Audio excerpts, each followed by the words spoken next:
Okay. I promise you, I didn't. I did. I just didn't start it. I didn't break it. I just didn't start it. But hey, so that whole countdown, the extra countdown, all that stuff I just did, none of that matters. That was really annoying. All right. So now I'm gonna watch. Okay.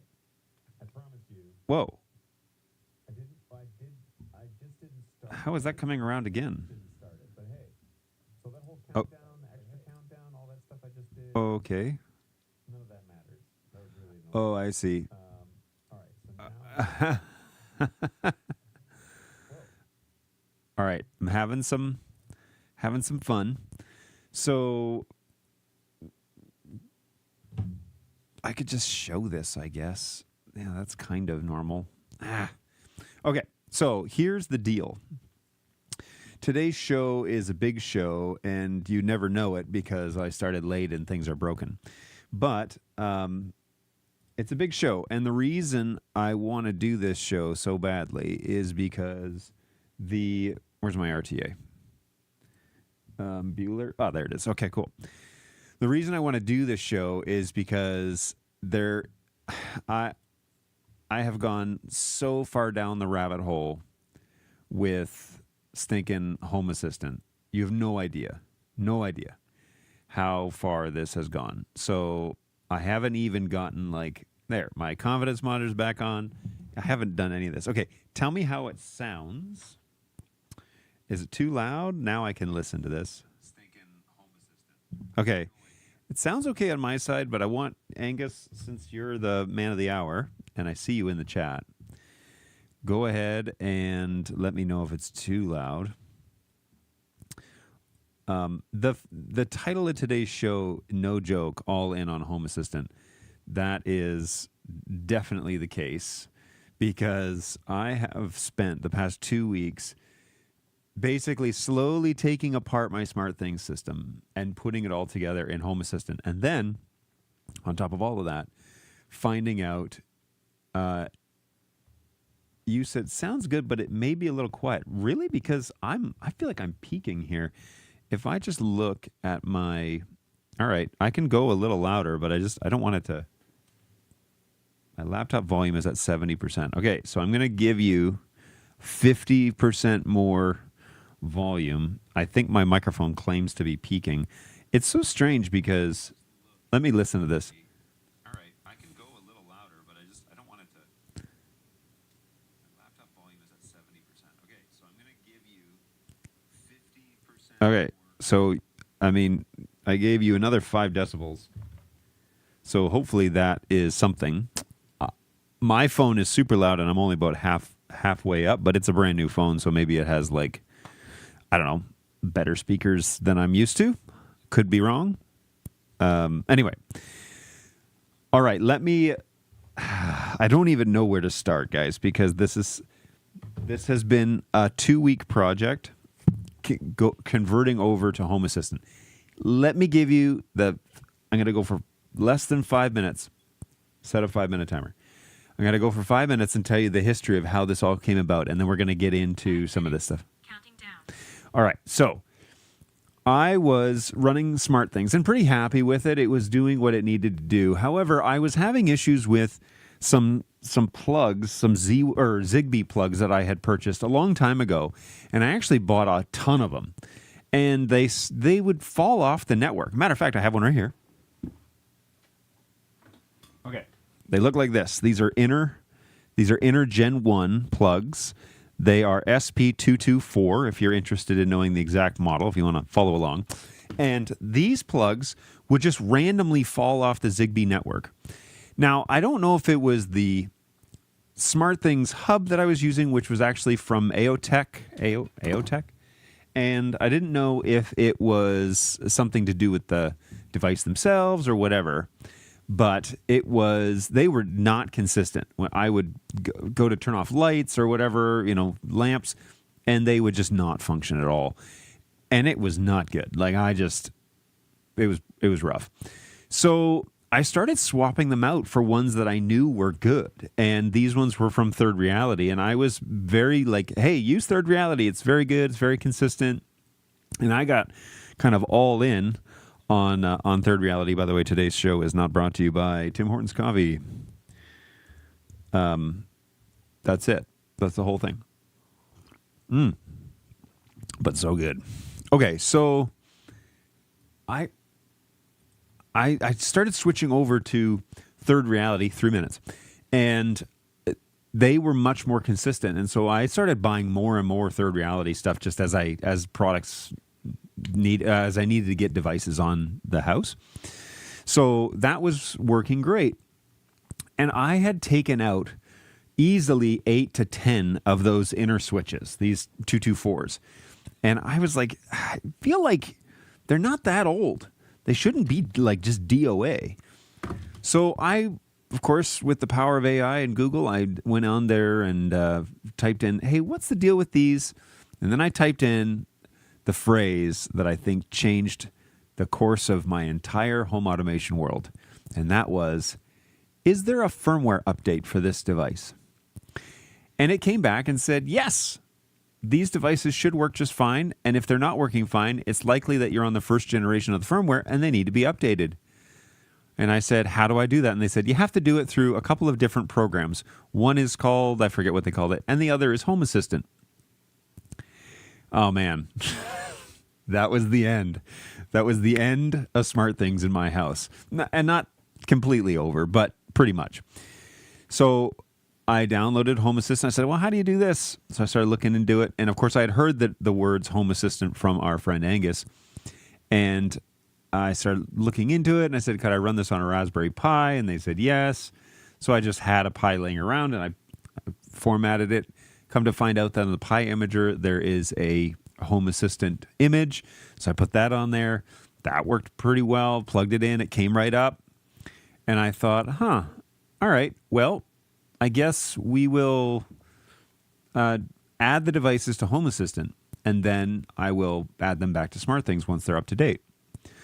Then it said, well, you need to get an antenna in order for the device to talk to the Zigbee network. So I was like, oh, okay, it's a 2-day wait. So I bought the antenna on Amazon. It was like $30. They delivered it USB, plugged it in the Pi, and it just started working. Started talking to things, started pulling devices, discovering things right away. And I was like, whoa, this is really fast. And of course, every single 224 inner switch, SP224, that I put into discovery mode, it found it immediately. And within about 3 minutes of its discovery, said, there's a firmware update for that device. And I clicked go. And then I would plug in the next one, and it would find it. And it would be like, you want to update that one too? And I hit go. And it overwhelmed the Raspberry Pi. But the ease of firmware discovery, device discovery, started putting in contrast what it's like to operate with SmartThings. And I thought, this is kind of easy. Let's see what the automation side of things look like. So you go to settings, and there's a big giant button that says automations. Okay, click on that. Click on new automation. What trigger do you want? Okay, time of day. I want the sun to be up. There's a trigger for that. Sun up. Okay, then turn this light on. Click, add entity, turn light on, toggle light on, or turn it on. There, the history lesson's done. I'm now talking about setup. Man, it was so easy. It was so easy. And so then I thought, okay, so I know that there's a Z-Wave option here. What do I got to do for that? Well, you got to buy the antenna. Okay, so antenna, here we go. Bought another one. 2 days later, it arrived. Plugged it in. And all of a sudden, all my Z-Wave stuff started showing up. And I thought, man, this is really easy. Like really simple to onboard devices. And then they auto find whether or not they need firmware updates. So I started kind of going down that path, and little by little, and realizing all of my devices probably need firmware updates. And sure enough, 80% of them, easily 80% of them, needed a firmware update. And I thought, they might just keep this Home Assistant up and running, because at the very least, I can do firmware updates with it. But then I started noticing features that I wished SmartThings had that the Home Assistant does have. And the first and foremost is it's supported by a community. It's open source. And so I was like, okay, that definitely needs to be considered because SmartThings is now owned by Samsung and they pretty much don't do anything with it. And I think it's because there are open source options that just stay way ahead of anything a company could do. So, yeah, it was the pendulum was starting to swing towards you might want to move to a system that's up to date and people are taking care of and fixing and looking after because they are also running their system on it. So I really got into okay, can it do this? Can it do this? Can it do this? And the answer generally was yes. Yes, it can. 100% it can do that. So I don't even really know where to begin on this other than I'm going to get into and show you all of the things that I am up to because I wish I could show this on my phone because this would be much better because there are some critical things that need to be. What?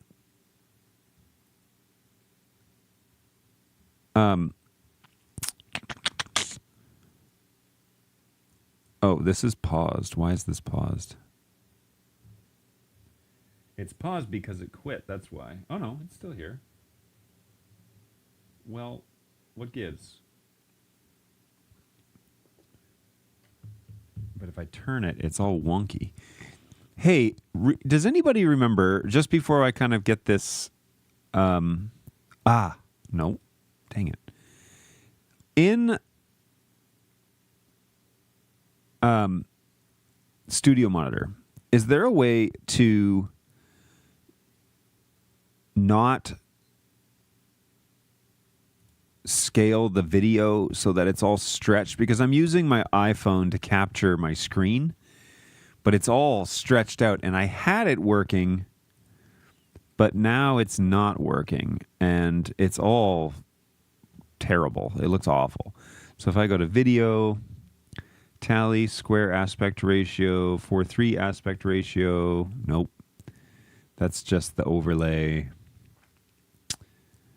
I really need to output. No. Application. Yeah, shoot. It doesn't look like there's a place to don't stretch it. It doesn't need to be.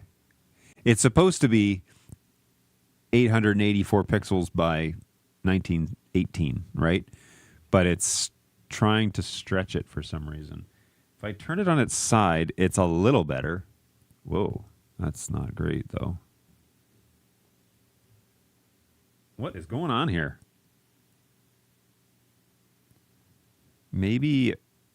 So, and I purchased this little NDI capture app, which looks like it's made by NDI, but it is not great. So, let me see if you guys have any suggestions. But also, I got to catch up in the chat. Sounds good. Might be a little quiet. My laptop is now at 70%. Huzzah, down to 60%. Okay, cool. So far down the rabbit hole, this is exactly how I felt about Companion when I started from absolute zero and now have several very complex setups, and it was very hard to figure it all out. Brand new laptop, but the speakers are kind of lousy. Oh, I'm sorry to hear that. Volume's okay, and now with 5 more, it's better. Okay, good. Glad to hear it. I run my Home Assistant Zigbee stuff through Zigbee 2 MQTT. I know some folks use and recommend ZHA, but I haven't used it or tried it. So that's the one that I use, ZHA. I've heard, and by heard, I mean my research, sometimes it recommends the other one, sometimes it recommends mine. It seems to be kind of not, what's the word? It doesn't seem like there's any sort of consensus on it, but let me lock screen here, see if that doesn't help at all.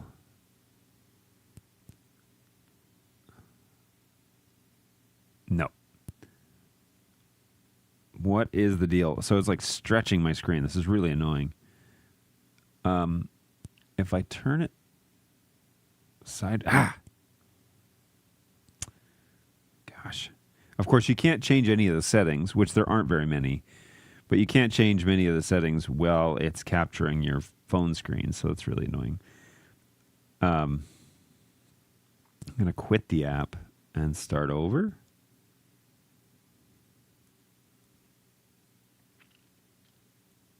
Nope, still stretched. So, all right.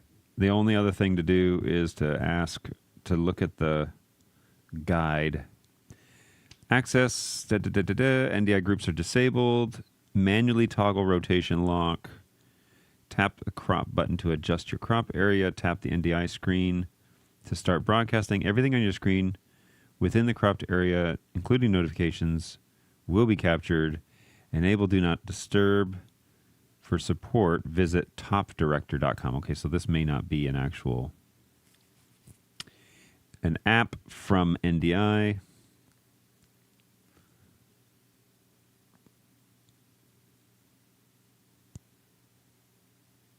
This is weird. I click on the lock button, but it doesn't lock the screen. What does that do? What does that even mean? I don't even know.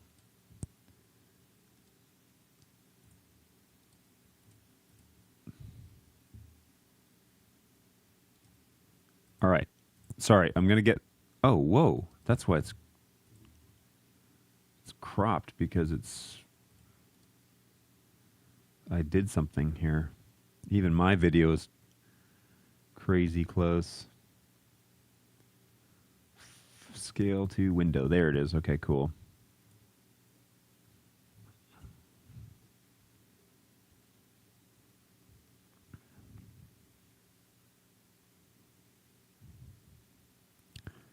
Okay, well, now it doesn't want to find it at all.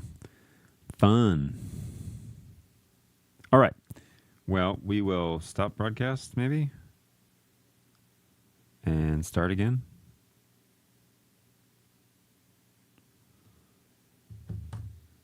I don't know. This may be a lost cause. I just wanted to capture my screen so I could show you what it was that I was doing. It really didn't like whatever it was that I just did. Anyway, okay, so let's get on with this because there's so much to talk about, and I wish I don't want to take 3 hours to do this.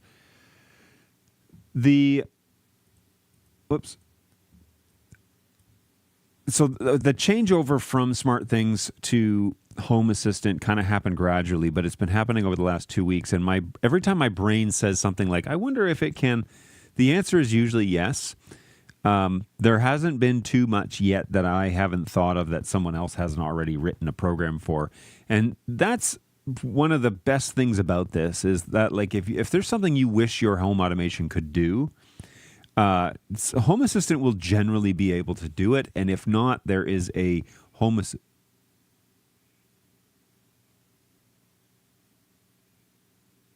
I'm hearing a sound in my room. It's weird.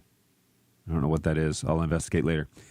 But generally, it will allow you to do most any of those things.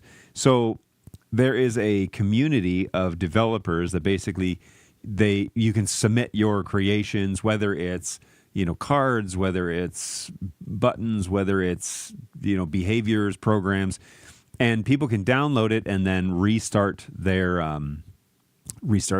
device, and it'll basically install. And then you can get in and customize it and do whatever it is that you need it to do, which is great because sometimes you want to monitor thermostats and temperatures. Sometimes you want to, have things look a certain way. Maybe you want it to have a specific theme, which is something we'll talk about today. And generally, it's pretty fun to try and figure out exactly, what it is that you want it to be. I know that's kind of like a weird statement, but let me explain it this way. I have always wanted to have touch panels in my house, but I don't like the ones that are like a part of a package because Honeywell make them, and there's a few other companies. I want to basically be able to design it all the way, put the buttons on that I want, put the device IDs in there that I want to use, and leave off the stuff that I don't want. This is, if you remember, this is the exact reason why I moved Companion to a Raspberry Pi And then, where is it here? Moved it to a Raspberry Pi so I could do all my theater controls over Global Cache. So iTac, right? We did a show on this. iTac does IR control for your entertainment system, which is something I found out from a guy that actually I worked with at Diversified for a little bit as a subcontractor, and now he went on and he's doing stuff with SpaceX, which is really cool. But I was using it, right, to basically build a remote control that would just do all the things that I want it to do. So I can click on like home controls and I can control whatever I want. Now there's not one on here that will be obvious on this show, but if I do Home Assistant here and I turn off my lights, I can just press a button and that now it's just like a switch. But those switches are right here at my desk and I don't have to reach down and change it or do whatever. And those lights are generally on, oh, that's funny, generally on the floor, first of all, but those are on those SR224s. So all of those devices, after firmware updates and then being connected to Home Assistant, have all been very consistent with what it is. Now, I have an automation. Here's a great example. I have an automation where there's a temperature sensor above my network rack. And if it gets above 80 degrees in here, the ceiling fan turns on. And when it does, it turns on this. That's actually a toggle button, but it also has a feedback option on there, and it turns it green. So the fan came on, but when I'm downstairs and I look at the Home Assistant spot on Companion, it will at least tell me, hey, yep, that ceiling fan's on. I can turn on the recessed lights, which are here. So if I can click that, that little button turns on and off, shuts those off. So that was great because, okay, now I've got Companion. I can run all those buttons on my phone, and I have full control of all the IR functions of all my remote controls. I did like a whole show on this, but basically you teach the Global Cache device all the commands on the remote control, and then it can repeat those commands and send those through little IR sensors. So both entertainment systems are set up that way.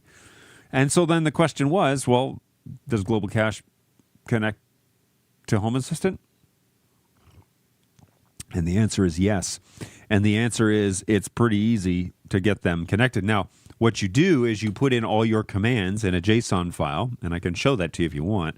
But you put all of the IR strings into a JSON file, and then it'll create entities for you inside a Home Assistant. But I'm kind of jumping ahead. It'll create basically things that you can then trigger on and off inside a Home Assistant. Let's talk about language first with Home Assistant compared to SmartThings, and this will kind of provide some contrast for you. Angus says, hey, LCARS panels, we're going to get to that. We are going to get to that. So the big differences here is the way that we talk about the devices and what it is that they do. Each device, depending on the make and model and the features that are inside, will have various entities attached to it, okay? So this is a device that you would add. This is a Zigbee device that you would add via the Zigbee antenna.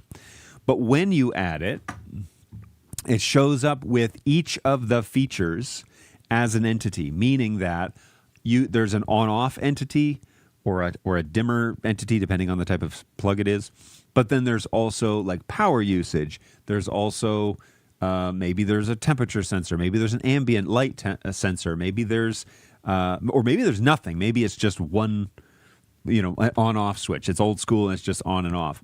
Sometimes a lot of these ones now will do power metering, so it'll tell you how much power is being drawn from the device, which is very handy with old school lamps, or if you're running a TV monitor or something like that, you can really see what sort of power it is that you're pulling and using.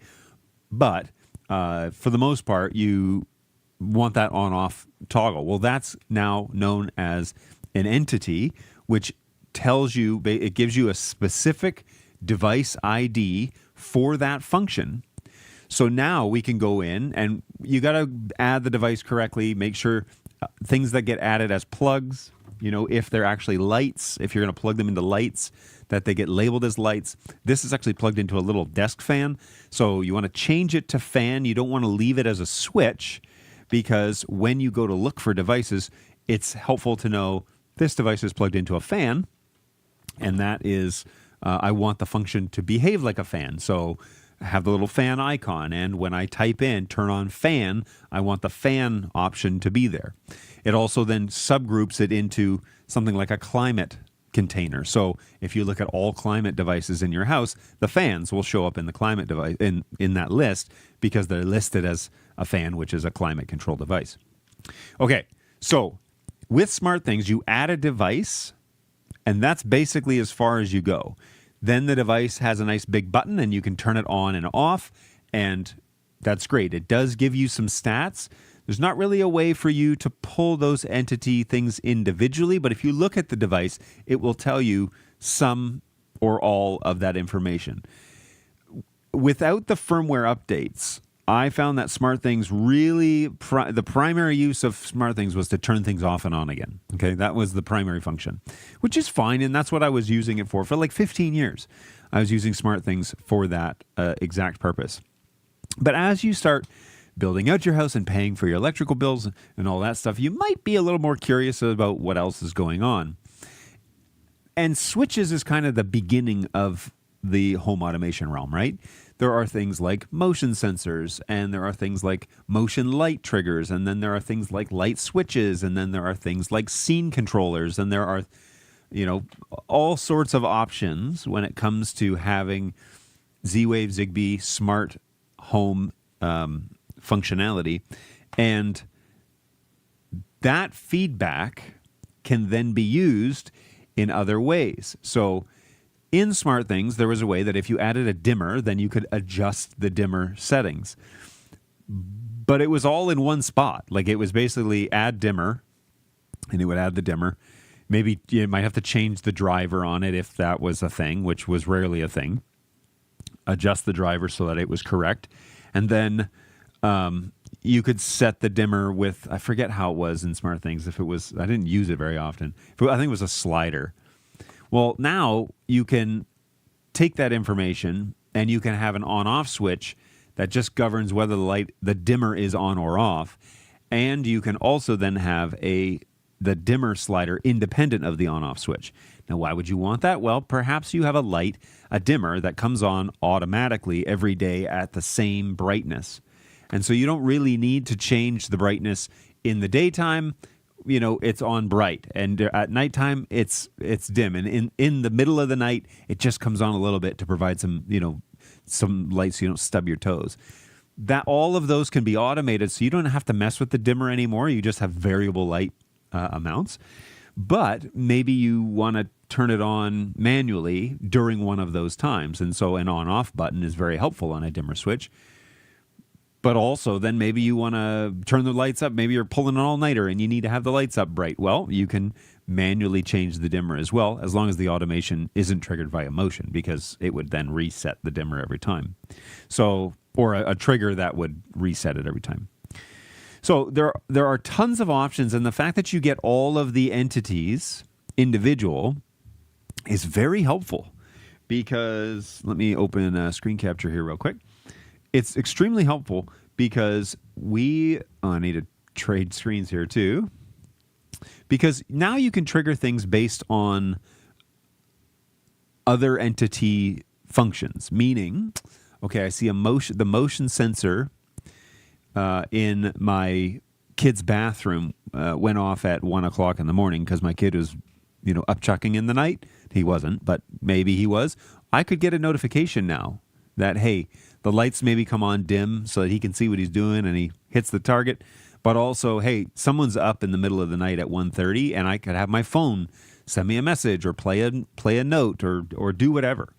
And that way I could be aware of people moving around in the house when they're typically not moving around. Now, it's like, oh, John, you're kind of monitoring the kids a little heavy. Well, I'm a pretty heavy sleeper, and so if my kid's throwing up, my wife is probably going to wake up, and if she gets up 4 times in the night because he keeps going in there, I'm going to be in trouble. So it would be helpful for me to have some sort of way of being notified that things are happening in the house, and sometimes that sort of stuff is important.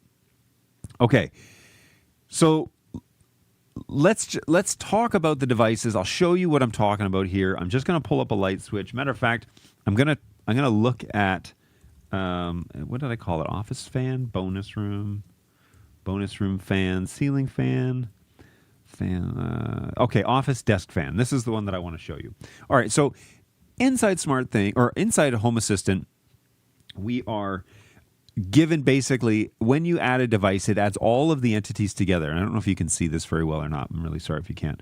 But the each of them are here. So each entity on this device has basically a way to call that information.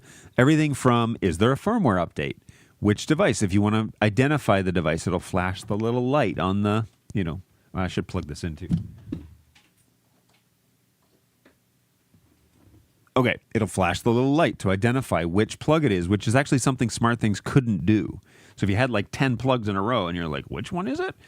Now you can just say identify and it'll blink the little LED that's on there. Like, that's so smart. Why wouldn't you do that anyway?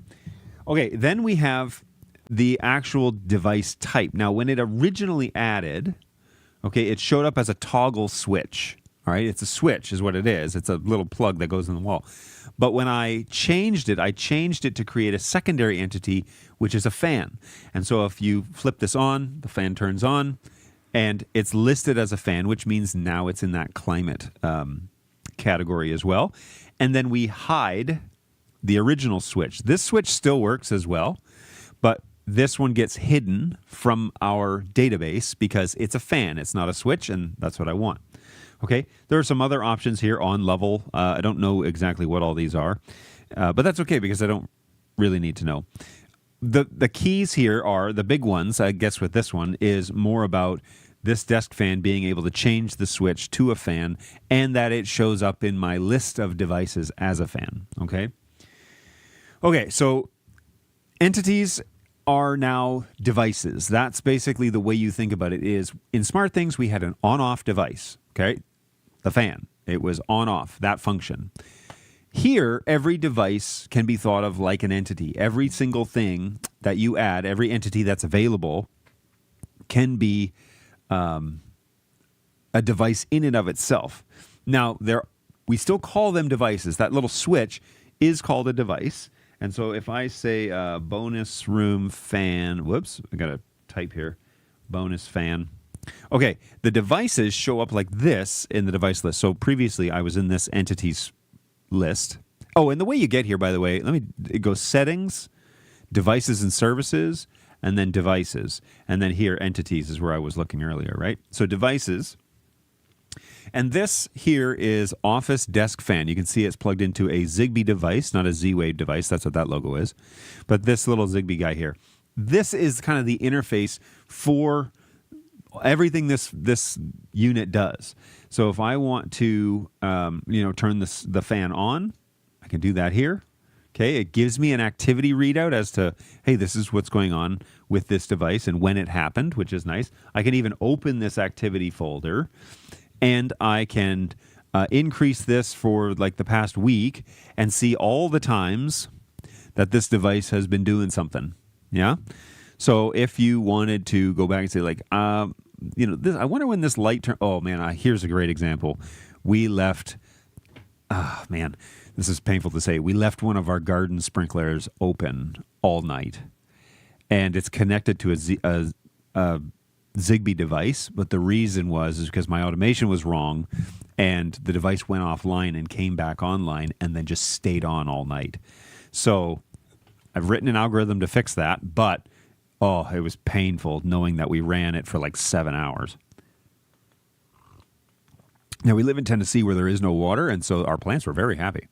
And my grass is bright green right now. But anyway, I'm done talking about that. Anyway, so here is that device page. Now, this one doesn't actually have a ton of other entities that are particularly useful. There is a device that I'll show you that is here. It's called, it's a tall lamp, which is here in the bonus room. It's connected by a, hang on, let me just make sure.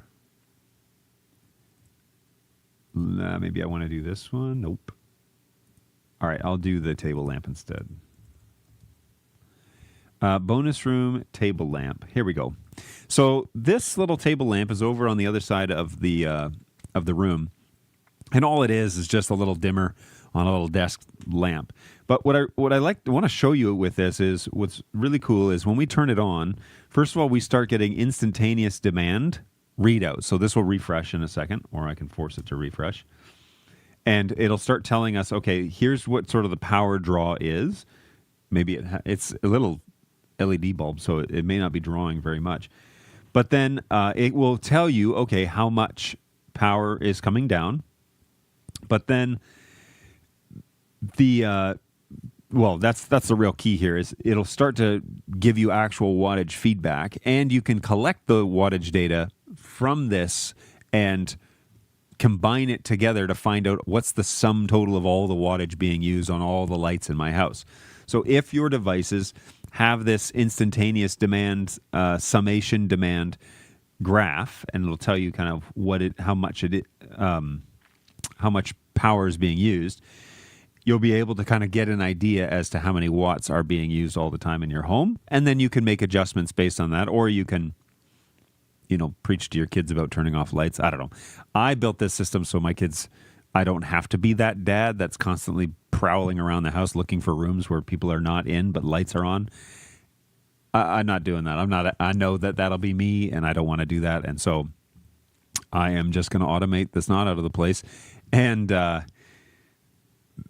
what's funny is my kids don't know how to turn off lights, which is the painful problem that comes with this is, they don't know how to turn off. Now, that wattage didn't change. I thought it would, but it's actually a pretty low wattage light.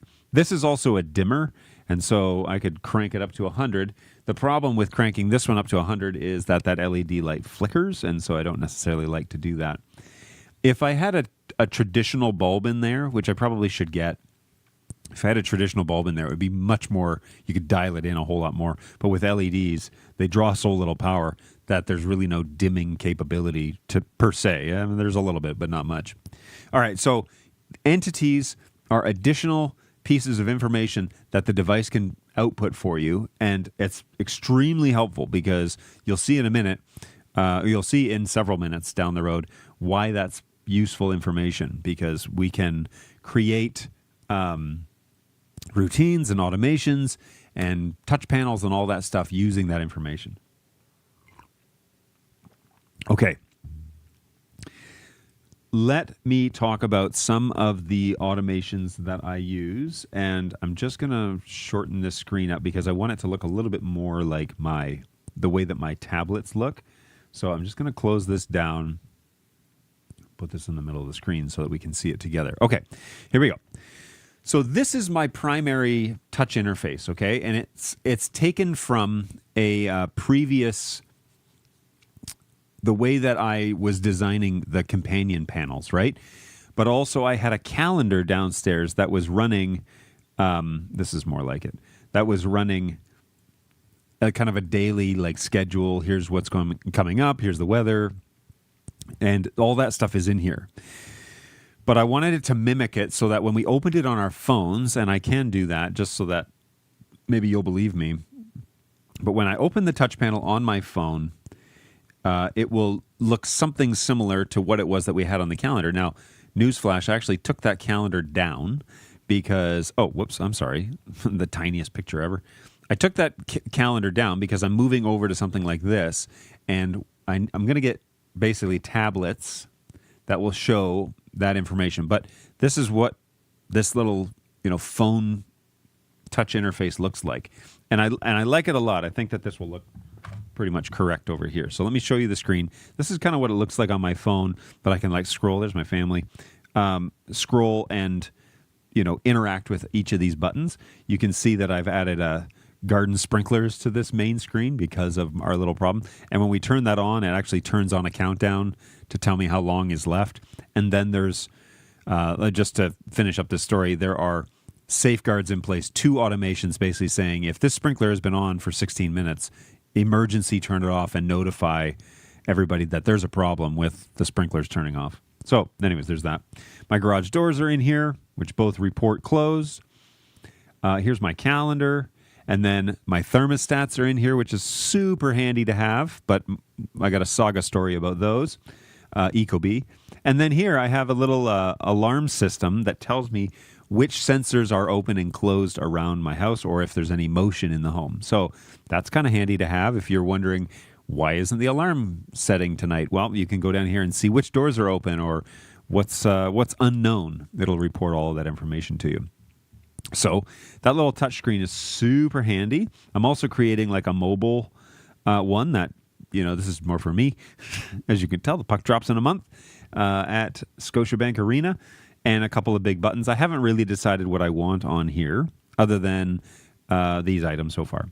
But you can see I've got my little alarm here that is an added feature called Alarmo. And this, you can customize these states and tell your house when it's away and how to behave when it's disarmed and all that sort of good stuff. There's just a little picture slideshow that I have from Google Chrome, Google Photos, and then it just cycles through there. But anyways, one of my doors is unlocked. I don't think this door will lock properly. I think it'll jam if I close it right now, so I'm going to leave that open. Totally fine. But anyways, that's kind of how it looks on my phone. And there's a lot more going on here than what you see, mostly because there's a bunch of hidden buttons as well. So here, for example, are we going to school today or going to school tomorrow? Sorry, that button is here. If I click that button, it changes to stay home day tomorrow, which is the phrase that we use in our family. But the reason why I have that button is because I have automations that go off on school mornings to like wake up the kids and turn on the lights and like do a whole bunch of stuff, right? We have this issue with SmartThings where I'd have to go into the routine schedule and manually toggle it off and then remember to go ahead and turn it back on. Well, now this button, like say on Monday, they're going to stay home and or they have a PD day or something like that. My wife just has to go in. Well, I can click this button. The kids are staying home with me. Well, the routines don't go off that morning, and my wife will just get up on her own, or if she's staying home, it'll bypass all those routines. And so it's just a big button now. Hey, you're staying home tomorrow? Stay home day tomorrow. And then that will stop the routine from happening tomorrow. There's also an automation then to reset that. And so the next day, it goes back so that it doesn't happen every single day, that it just happens once. So that's super handy to have in a convenient spot right on the main touch page. In addition to that, there is another one, which I'll have to reveal all this stuff behind here, that is here. So because we're an online church, the ministry I work with, sometimes I pre-record services and then I'm home. And I'm not going to the soundstage on Sunday morning. So if that's the case, on Saturday nights and Sunday mornings, the school day tomorrow one disappears and this going to the soundstage button appears. And if we're staying home on Sunday morning, I can click that one and that stops the automations from happening on Sunday morning because they also happen at the same time. So they help us get up and all that stuff. And that is a very important automation. If we're going to stay home, I don't want all the automations going off. I want them to stay off. Another one that is on here that actually you'll have to take a look here. You'll notice this time remaining. I'm working on an automation that will help my kids get out the door on time. And this is a timer that basically shows them how much time they have left before they need to be in the car ready to go to school. This timer runs automatically and it shows between 5:45 a.m. and 6:45 or 7 o'clock a.m. every day, every weekday. And it basically just counts down how long they have left. But it is associated with we're going to school tomorrow. So if that is canceled, then the timer doesn't run and that little thing doesn't show. So it's really fun what you can do. That's my son on a cruise ship. Wow, he's little in that picture. So it really, you can do a lot of if this, then that. If this is selected, then do that. Otherwise, do this, right? So that is very helpful in setting up these big buttons. Now, another thing here is I want a big button that our main thing we do is Chromecast and we push like Netflix to it or whatever. We do that almost every day. And so in the living room, there's a Chromecast sequence. That's through Global Cache. And here in the bonus room, there's a sequence that does that. So I can just now click that button and it turns on the TV, it turns on the amp, and then it switches to the correct inputs. Just like we talked about in the Global Cache show, it does that entire sequence. And if I go here, oh, it doesn't. It didn't do it. Okay. 1 second. Do any of these show? I guess not. Amp menu? No. Okay, because there's no feedback on there. So, my bad. Anyway, the beautiful thing is that we can click this button, and then it shows that that has been clicked once, so all the on sequence happened. And then if I click it again, everything turns off, almost instantaneous, by the way, and it reports now that it's off on here, so you can visually see, okay, it's off. What's going to be great about this is when I build those touch panels, they're going to be big and visible. I want to watch Chromecast in the living room, click, and it's going to do that, okay? So these big buttons are really helpful. This setup show button, let me look at the sequence here, and I can show you some of this. I don't know if this one's done or not. It might be. Setup show, and here in the code it says input boolean setup show. Okay, so if there is an automation for that, settings, automation, show and show start. So show start, turn on these lights, key light, mini light. Yeah, so I didn't do it, but I could. And then show end is switched off, turn those lights off. Okay, that's pretty straightforward. So we go back to touch interface. We go down here to setup show, and now all those things have been told to go.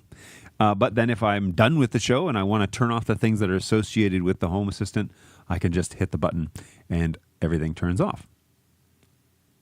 That's so cool. So, setup show, I forgot that it was there, and maybe I should have some sort of reminder. Hey, do you want to press this button?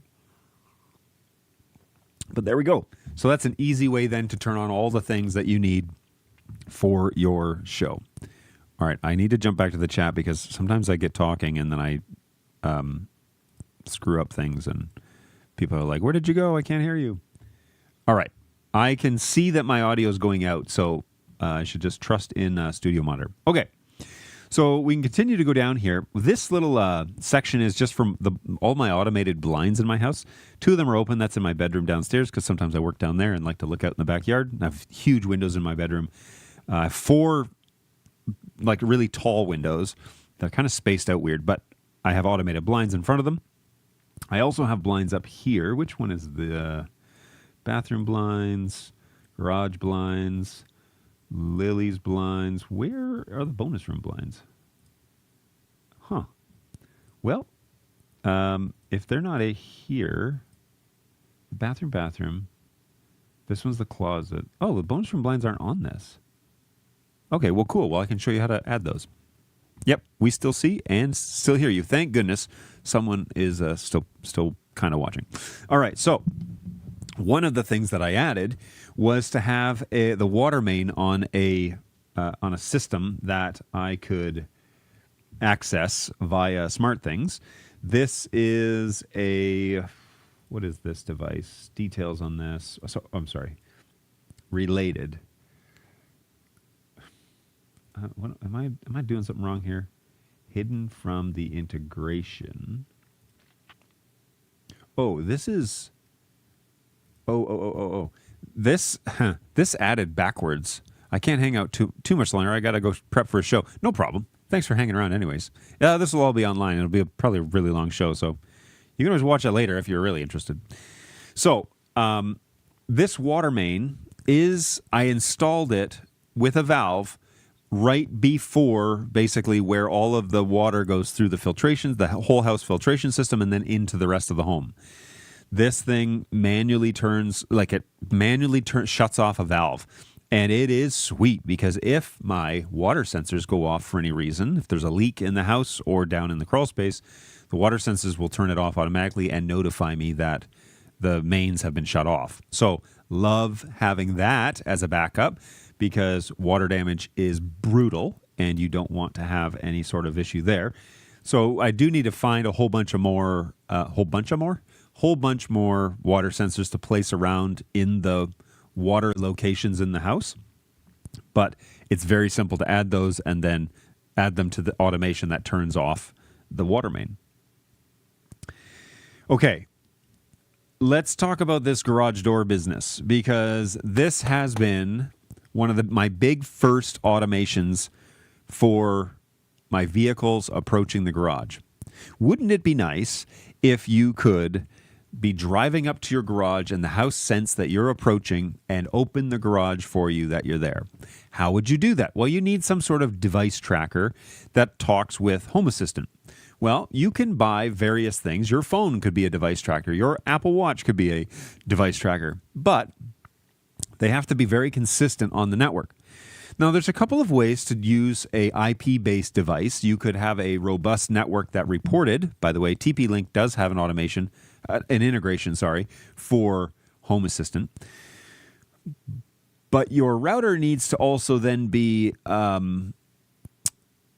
really robust in terms of keeping up to date with the entity IDs that they're online, that they're active. Now, you would think that a wireless system that's talking to a centralized router would know the moment that a device appears on wireless and the moment that it leaves. TP-Link Ometa is not that system. Unfortunately, I have found that it's pretty inconsistent with reporting in when devices, Wi-Fi devices, are on a network and when they leave. And so you need something that's a little bit more immediate, that you can tell when the device actually leaves the zone and is gone within a few seconds. Okay, so the difference being IP-based information feedback seems to take multiple minutes to do, which is not good if you're driving up to a garage door and expecting it to open. But also, you can't rely on your iPhone then or your Apple Watch, which, fun fact, Apple Watches, if they're connected to your phone via Bluetooth, drop your wireless network to save battery.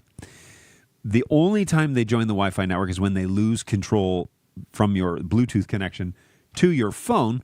Then they connect to the Wi-Fi to stay, connect with notifications and things like that. So using this as a tracker doesn't really make any sense. Having a laptop or a computer that connects to your Wi-Fi could be a tracker, but is not very consistent because, again, low power. And the other option is to connect via Bluetooth.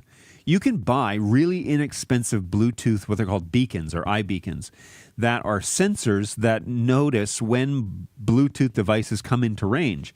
And that was a big I'll get a couple of these beacons, add them to my Home Assistant, and then it will know when my phone enters the house because it will pick up the Bluetooth transmission because that's always on.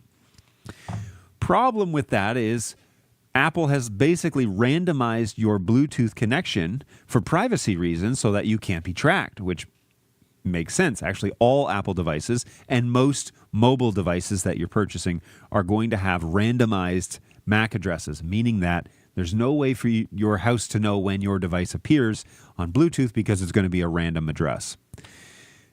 So, what's the answer? Well, the consistent answer that I have found is we need a device that doesn't randomize the Bluetooth name, and we need those beacons so that it knows when we are approaching a specific area in our house. So here's what I've done.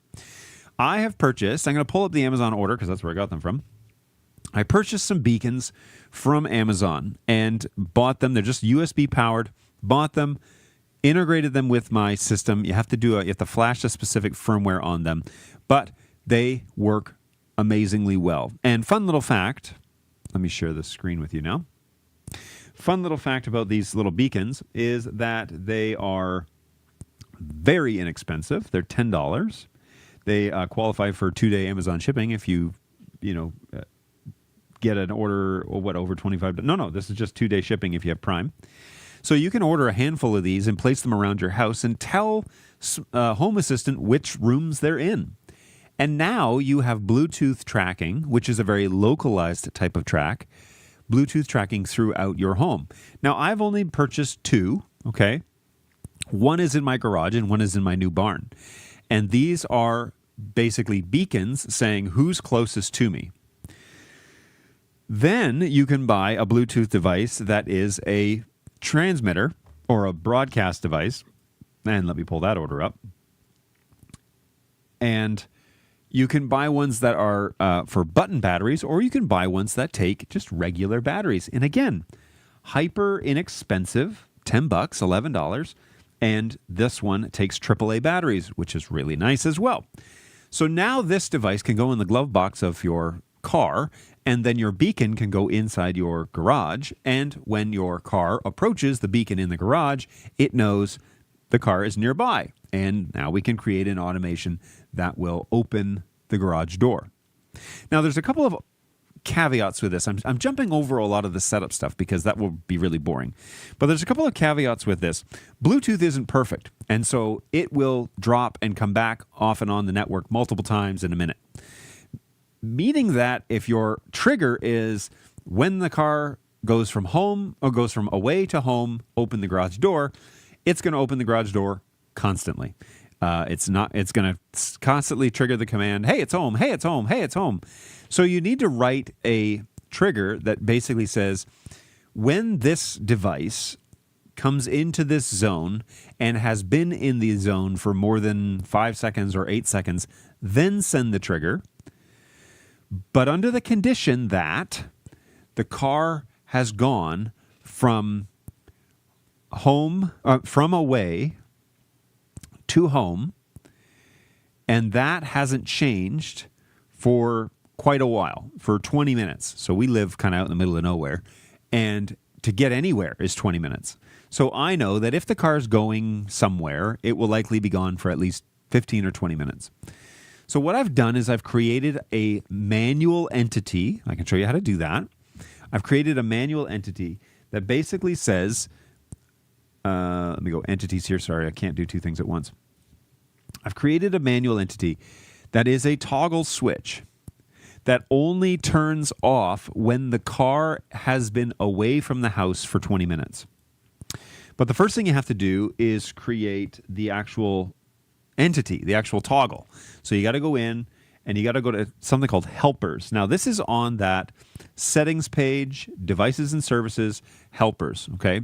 And here in helpers, I've created an Explorer toggle that as the Explorer approaches the garage, it basically unlocks, okay?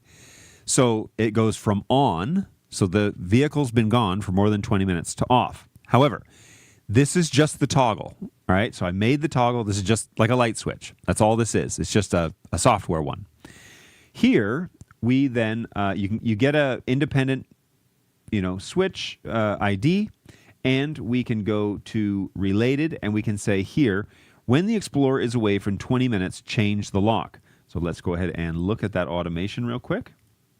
And that automation says, look, when the tracker inside the vehicle has left the zone and the condition is for 20 minutes, then I want you to change the Boolean lock to off. Okay, so turn off this lock. This one. Now, the question is, why is it still on? Because it has definitely gone. It's been away for 20 minutes. So this was kind of an issue I had yesterday. So if I run this action and then I go back to this guy, it's currently off. Okay, so the trigger's just not going off. So, all right, we figured that out. So when it leaves the home for 20 minutes, be sure that you turn off the device. I need it to check, to do like a double check. I don't know, every hour, or no, every 20 minutes, I guess. All right. Then, now that this is off, okay, now let's look at the automation for that script for the Explorer approaching. All right. So this is the automation. Open the garage door when the Explorer approaches. Now, here's how this really works so that it can't be spoofed and that it has to be in a specific sequence. When the device approaches the garage Bluetooth beacon and is below 20 feet from the beacon for more than 3 seconds, okay, then I want you to run this sequence, but only run this, then do, but only if the garage door is closed. So don't run the sequence if the garage door is open because the car can already get in. If the garage lock is off, which we just checked, okay, that automation's not working, but I'll get it working. So that's correct. Okay, the lock is off, meaning that the vehicle's been gone for more than 20 minutes. And this one is if the actual tracker itself was is currently approaching the garage. Okay, so what you don't want to have happen is your garage to be closed and the car sitting out front of your garage. So say we got ready for the day, and I took the car and I parked it in front of the garage outside for some reason because I wanted weather damage or something, and then I closed the garage door. Well, the car is still sitting in front of the house. It's never left, which means that this device tracker has never left the garage zone. Okay, so we don't want it to re-trigger just because it is sitting out front. But we want it to trigger because the vehicle is actually approaching the front of the garage, and then it will set that as true. Now, we could probably eliminate this at this point because the garage door needs to be closed and this lock doesn't change unless the car has been gone for 20 minutes. So this may be more of a redundancy thing, but I do like the fact that this thing tracks whether or not the tracker is actually moving towards the garage, not moving away. So that's what that is. Okay, and then do one of two things, or do multiple things. First of all, change the lock status to on. So remember that one that we said make sure it's off as the Explorer approaches? It's been gone for 20 minutes, so it's off. Well, now change it back to on, okay? Then send me a message that says the Explorer is arriving at the garage. So I get a little message on my phone saying my wife's home. If the house is armed, so if we're all away and the house is in arm mode, or it's set to night mode, then disarm the house. Because if my wife is going to open the garage door, don't set off the alarms if it's nighttime, or if we're all away and we're coming back to the house. So disarm the house. If one of these things is true, then disarm. Otherwise, bypass that. Okay, conditionally execute, and then open the garage door. So the last thing is open the door. All of those things happen in sequence, and it's a very complicated sequence, and it all has to happen kind of perfectly, or it doesn't happen at all. So I've had a couple of failures. This ran on its own, but I had to manually adjust some of the conditions, mostly this one, because this was set to 8 and it was sitting at 15 when it was sitting outside the garage. That's me not doing my testing, but now it's set to 20 and it will probably go off. So, whoops, that's weird. All right, so we can, I don't want to save that because I don't want to change anything, so don't save. All right. Same is true for my truck. I haven't done any real world testing because I haven't gone anywhere recently in my truck. So that will all take time. Angus says, automating the opening or unlocking of any door just terrifies me. That is why there are several checks and balances here, because I don't want it to just go off on its own. First of all, open in the night because the Bluetooth tracker went to sleep mode or something and then came back. So that's why you want to have double checks, right? The lock, if the device leaves the zone for 20 minutes and then comes back, that one checks. But then also the vehicle approaching the garage also needs to be correct in order for the garage door to actually open. So one can be true, but the other one will always be false. That's kind of the idea. Okay, so that was my first real deep dive into automating something in my home that SmartThings could not do. We had big buttons. We run a service with Chamberlain has their own app, MyQ, and that's all well and good. But I have these devices on Z-Wave control, and so that's how I wanted to control these. I want to send the command to it, and I want it to open the garage for me. So we are fully automated there with the garage doors. Now, the other thing that this should probably do is open the inside lock. So that is here, perform open cover and unlock. I should say conditionally execute. Conditionally execute if garage lock. Oh, you're not watching this. So conditionally execute if garage door mudroom is locked, then unlock lock target garage mudroom. Okay, so if the lock is locked, and currently it is not, then do this as well. And that's just because when we get home, we need to unlock the door. And also, when I, sidebar, when I added these Yale locks to this system, it reset all the codes. But I now have full functionality of these locks. So check this out. So if we go back to the entities list, and we say entities, and then I just put in lock. Whoops. Okay. We can just take a look. I want to show you the office lock because this is the newer one. Look at all these entities that are in here. Battery is fully charged. Here's the battery level, which you can click on. It says 60%. Expiring pin lifetime. You can set expiring pins. So say you have somebody coming over and renting out your office space or your studio. You can give them a pin for the day and say expire in 24 hours, and then they can't get in tomorrow. It just expires, and that's it. Current lock mode, secured. Is the firmware up to date? Yes, it's up to date. If you click on this and there's an update, it will give you a spot to say update, which is great. Is the lock jammed? No. Is the door locked? Yes. That's not useful, that one. Replace battery now. This is an alarm that goes off when the battery is low. Volume. There is a volume level on this lock, so if it's too quiet or you want it to be muted or something like that, you could do that. But look at all these options that are in here, which is so great because you can access all of them, whatever you need it to do. Oh, in addition to actually, changing the lock. So if I go to office door lock, it's Z-Wave. Here's the lock status. Okay, it's currently locked.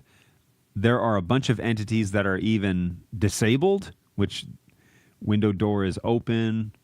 I'm not too sure how it would know that, but anyways, alarm type, alarm level. Yeah, if you want to set an alarm on this thing, you can. If somebody's like tampering with it or whatever. So it's really cool. There's a lot of options to play with, a lot of configurations, which are really difficult to change on the lock panel itself. You have to go through all these submenus. It's all, 1 through 9 and pound symbols and yada, yada, yada. You now have access to all of those features on a digital interface here at the house or like on your web UI. So you can not only can you set all those entities with automations, but you can also change all of those device settings just here on the web UI, on the configuration. So it's way easier, way simpler. All right. So locks are helpful to have automated, obviously not required, and maybe you don't want to automate your locks that way. That's no problem, and I understand people's apprehensions, but that's a really helpful way to do things. All right, but then we get into more advanced automations, right? So I think the barn door one, opening the garage doors, is pretty advanced, but I also have a lot of automations that are just straight up if this happens, do these things. Like outside, for example. So we have lights that turn on, turn off automatically. A lot of automations here. Outdoor lights auto on at, what does that say? At dawn, turn these lights on. And then turn them off. Turn them on again at sunset. They do auto off here. Where's the auto off? External lights, sunrise plus 2 hours. After sunrise for 2 hours, then turn off the lights outside. Evening external automation. So when the sun is setting, and I believe it's 1 hour before sunset, then turn these on. Then wait for solar midnight and then turn those things off. So you can create your automations where they do a set of things and then wait for a trigger and then do another set of things. So you can do the same automation can do on and off. Okay, so that's kind of nice that you don't have to make automation, like doing like this, on at dawn, on at sunset. You don't have to do that. which we could, I don't know. I don't think you could put an or statement in here. But you know, there's options for that. Anyways, here's the sprinkler timeouts, for example. So, when Garden Sprinkler 1 or 2 changes status to open, then start my timer. All right, I have a sprinkler timer. You saw that on the dashboard earlier. But also then, there's two of them in here? Why are there two of them in here? Oh, this is the clear timer. So then when the sprinkler changes from open to anything, then stop the timer, finish the timer. But then there are these, let's not do that one just yet, garden sprinklers. If the garden sprinkler 1 or 2 changes from open for 15 minutes, then perform close valve. Okay, so we close the entity. And you have to write it this way, the trigger entity, because you want it to be watching, okay, which one did it open, right? So then perform action close valve for whichever entity fired, and then send a message, this entity was closed. Now, this has not been working right. I need to change this in the script, but we can look at that in a second. We'll get into scripting because I'm going to have to show you more with the touch panels. So we're not going to save that. Don't save. Okay, and then my issue that we had this weekend, right, was the sprinkler stayed on. And so now when the garden sprinkler changes state from any attribute, meaning anything but open, okay, any attribute but not open, when it comes online and it's unknown or it falls off the network, when it changes that way and it stays for 16 minutes, so the maximum time a sprinkler could run is 31 minutes, right? Because it could get all the way down to 1 and then change to unknown and then come back online a few seconds later and then run for 16 minutes. And if garden sprinkler 1 is open, then perform action, close the valve, and send this emergency message. Sprinkler 1 was force closed after state change. So it basically says like, hey, you have an issue here with this, you know, the device fell offline. Now, it hasn't happened again, and I haven't gotten that message yet, but there it is. And it's the same thing for the second one as well. When that happens with Sprinkler 2, send that emergency message. So we have some checks and balances, especially in things that are more like mission critical, like sprinklers, water running. You want to be sure that those automations are set off to auto close and also to send you a notification that there was a problem. Okay. Let's just cover one more automation. That's the external stuff. A lot of notifications, okay? Because you want to know when things are happening around the house, perhaps when people are arriving. Maybe you want to know when someone is walking up to your front door, like there's a delivery or something like that. So now we can actually set it when there's motion detected at my front door, because Reolink has a system that can integrate with this and create those motion alerts from the cameras, and they can differentiate, is it a person, is it a vehicle, all of that. Then it can say when a person is detected, okay, at the front door, and the sun is up, and the door is closed, or the sensor is anything but open, and there's a reason for that, then send me a message, hey, there's a person detected at the door. The reason that I have this saying the front door sensor is anything but open is because when I go out to get packages, I open the door and then I get the package. Well, I stand right in front of the doorbell, which has the camera. And so I don't want to get a message that someone's at the door because I'm at the door. I know I'm at the door. So also if it says person detected and I open the door and I'm having a conversation with them, that trigger is going to keep going off, always. And I'm going to ding, ding, ding, person's at the door, person's at the door. Well, yeah, I'm at the door with the person.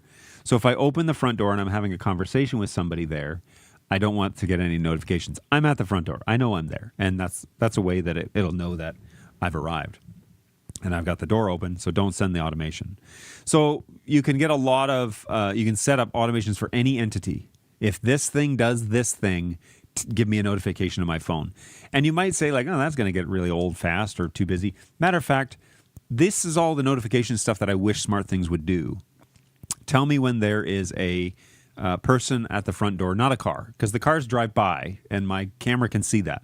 But I want to see hey, a person has been detected or an animal has been detected, let me know that stuff because I want to see it. All right. That's enough about automations. Now,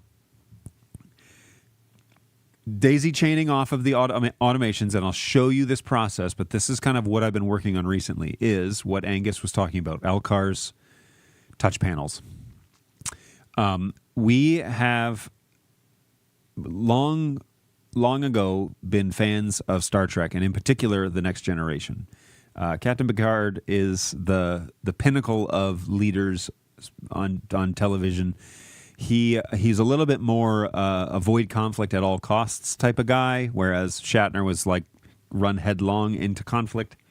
And what's interesting is just a sidebar here is I heard that the way that the shows were structured, so the original series came out right after the Vietnam War, and there were a lot of guys from Vietnam who served in the military on the show, including Gene Roddenberry, who is the creator of Star Trek. Well, then we transitioned out of the Vietnam War into more of the peaceful era and mostly Cold War. So it was don't poke the bear, the Russian bear. Don't poke the bear and take us all to nuclear disaster. And so the theme of Next Generation and Picard's leadership was we don't interfere with other cultures, right? The prime directive, we don't interfere with other cultures because we don't want to do things that would set them off, but also interfere with the natural progression of a society. And if you look back on TNG, they actually do that a lot. Like there's no way that they can't do it. And main characters interfere. I mean, Riker is constantly getting involved with female or non-binary species all the time. Yeah. So it's the prime directive goes out the window.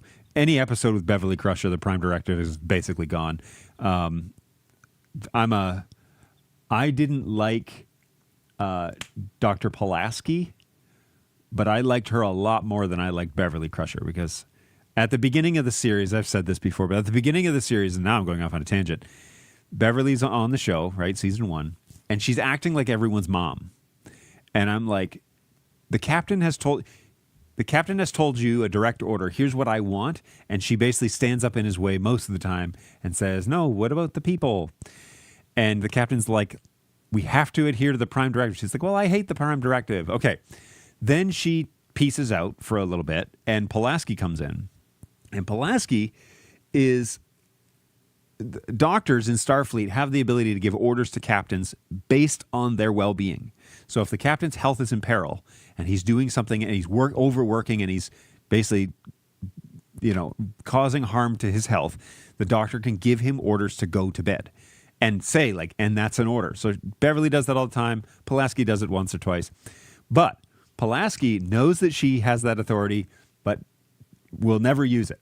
She's not going to tell the captain how to do his job. And she expects the captain not to tell her how to do her job. And I like Pulaski a lot more for that because she's more willing. And you see this the way that they treat Data. Okay, Data is a machine, is he not? There's a great episode about whether or not he is more than a machine with Dr. Maddox. The Pulaski treats Data like a machine. She calls him Data all the time. And she doesn't see him as anything other than a robotic helper. Beverly sees him as a human. Flat out. Okay, so long ago, have we been interested in the dynamics of TNG, of Star Trek? And I have for years been drooling over the Elkar's design and aesthetic of the Enterprise D in particular, okay? So there are customizations and themes that you can use that you can then make control panels for your home that look like the control panels, Elkar's control panels from Star Trek. And that will be the remaining of our time. The next half an hour, we'll be talking about that. Please, if you have questions about Home Assistant, please put them in the comments. I'll be happy to answer them. I could definitely see Pulaski overriding Captain Picard if she needed to. Yes, she could if she needed to, but it never really got to that. And she she she was more focused on the medicine. Like she respected Picard's wishes about the replacement valve in his heart, remember, or replacement heart or whatever. And she was like, "All right, I'm the leading cardio surgeon in this sector of Starfleet, but instead the captain's going to travel a really far distance away and have somebody else do it because he doesn't think that his doctor on the board should be the one doing the operation. That would be improper." And Pulaski actually respects it until, spoiler alert, Picard has complications, and she is literally the only person that can save his life. And so then she takes the Enterprise to the surgery theater and does the operation, and then she keeps it quiet that she was the one that did it. But that's so she doesn't respect his wishes, but still keeps it quiet. That's good medicine right there. That's good Star Trek medicine. I like that. Okay, so yes, Pulaski could and would if she needed to, but Beverly did it way too much. And, I think Gates played the character they told her to play. And she was a mom on the show, right? She's Wesley's mom. So she was a mom. So that came through. But this is it's almost like a military operation, right? Starfleet. It's almost a military operation. So having all of this worrying about people's feelings stuff was really bothersome for me. Then and the most recent time I've watched it. But it's still a great series. Okay, so then why all this? Well, because for 30 years or more, 35 years, I have basically coveted the idea of building control panels that look like control panels from Star Trek. And I know it sounds so nerdy and so whatever, that oh, come on, John, you can't seriously be thinking that you're going to have these control panels around your house. Well, I'm going to have these control panels around my house. And the reason why is because it is so stinking cool. Now, I don't know if you can see this well enough, and I wish I could show it on my phone because it actually looks better on my phone. But I have started designing room controls with the LCAR setup, and it's very similar to what you see here, but that's my phone, and I am able to control. So this is the bonus room control. This is the primary control for all of the entertainment stuff that happens in here, okay? So if I am wanting to watch Chromecast, I can click on Chromecast. That's just a button, right? If I need to turn the volume up or down, I can do that. But I've also got some devices here that will give me feedback, like what lights are on, or do I want to turn on the subwoofer or the headphone amp? If I turn on the headphone amp, the button actually lights up and indicates that it's on, which is so stinking cool. It also then reiterates the same information on my phone, so you can see that the button is on my phone. On my phone. And if I turn off, that button then turns off on my, what I'm lovingly calling a tricorder. So on my interface, it's responsive because it's the same interface.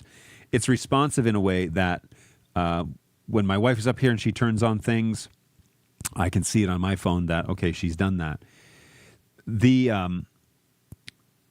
other thing that this does, oh, that's black. That shouldn't be black. That should be nothing. All right, we'll fix that in a second.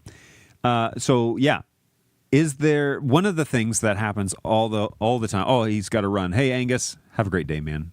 Always a pleasure. One of the things that happens all the time is that my kids, we shut the door because we're watching something scary or whatever, and my young son gets scared easily. So shut the door so he can't hear all of the screaming and yelling and the things that we watch. I don't know. And we watched X-Files for a while, and that was, it wasn't fun for him. So I have a motion sensor out in the hallway that actually controls a little night light. So when the lights are off out there and they walk by in the middle of the night to go to the bathroom, the light turns on so they can see where they're going.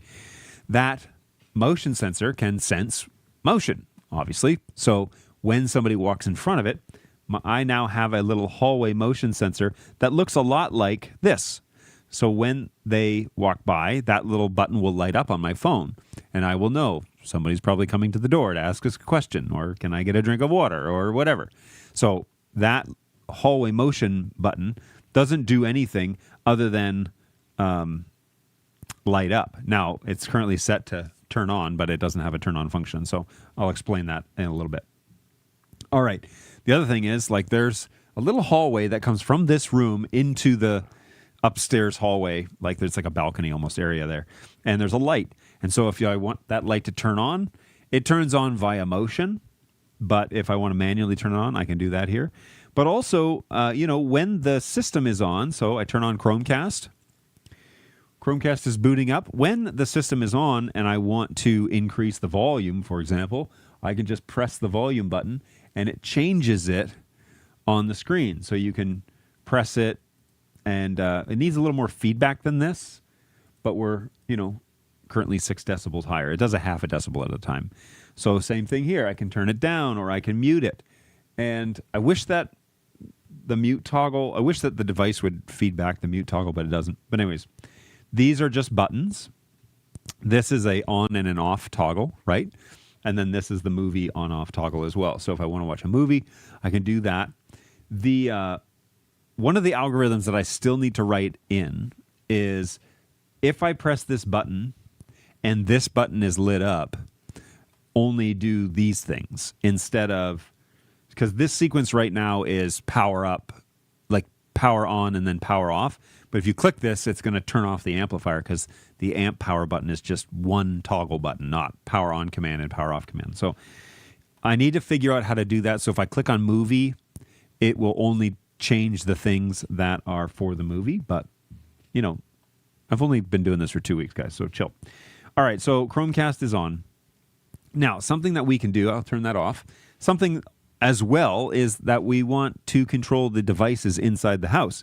So if I click on room controls, this is a little readout. This is a cool little page. It's a little readout of all the Home Assistant things that are in this room. Now, up top, you can see the ceiling fan is currently running, and so it's on. But if I wanted to turn that off, I could easily do that, and it feeds back. Now, it's warm in here, so I'm going to leave that on. But also, I have some other items that are actually all dimmers. Okay, so 4 items that are on dimmers: recessed lights, fan lights, table lights, and the tall lamp. Table lamp and tall lamp.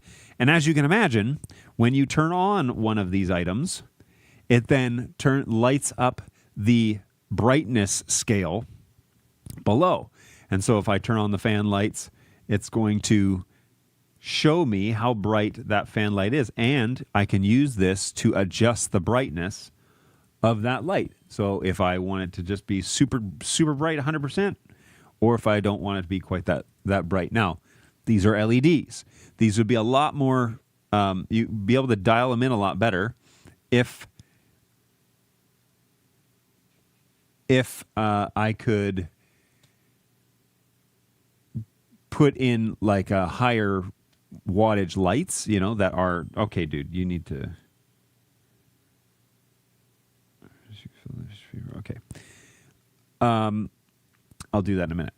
So again, this would be more appropriate if they weren't LED lights because they have a hard time scaling. But you have the option then to also turn these lights off if you don't want them. So boom, boom, and it shuts down the little readout here. This back to menu button just takes us back to the bonus room. And then I have amp options, which is all of the other things that your amplifier can do. So we can turn on the power. And then now that the power's on, we can change the input. What input is this? Oh, it literally says HDMI 2. Or the Chromecast input. It's changing the input on the actual amp itself. You can also change the surround sound option from straight to 7.2, and then we can cycle through those actual programs. So that's 7.2 channels, that's 2 channels surround. You can turn on the decode, straight and or decode option. And then again, you can cycle through all of those setting options. So that's really handy to have. And then the volume buttons also work here, which are the same buttons as the other side. And the power button can turn that off. We can go back to our main menu. All right, so that is all of the functions up here so far. That's all the things that this room. However, I, of course, have also done the living room and a couple of other items on these screens as well that have been very helpful. So things like a front door sensor. So if a person is detected by my doorbell at the front door, that button flashes, which is really kind of a cool thing. I love that. I have a couple of Z-Wave devices or Zigbee devices that are wireless surround sound satellites are on. So if I click on that, it should turn on both of them. They're paired together. So, or if I turn one off, it should turn off the other one. Oh, that pair's not working. So if I turn it off, it should turn it off. And if I turn them on, they should both turn on. So that's just a little, the inner plugs, what those are. Up, down volume controls and mute for down there. And then Chromecast and movie for down there. Additional room controls. So this is actually, this has the wrong sequence. And the reason for this is because this is not linked to the correct room control yet. Okay, and I'm going to actually edit this here on the show and show you how to kind of do this, because it took me a really long time to figure out, and it's better if you can have this option. Now, the amp settings are correct for downstairs, and we go back to the main menu here, and the TV settings are not programmed yet. All right, so we will do those things next. But that's the amp settings, and then main menu for this living room. All right, how do we do this? I've got 22 minutes to kind of show you how to do this before we get into a 2-hour show. And believe it or not, I have other things that I need to do. So we'll see. So first of all, we need to have actual room controls in here, and we do have this Home Assistant that will govern the devices downstairs. Okay. What I need to do is find out what the path is for this. So this path, if I go to edit, can be found right here. This is the URL.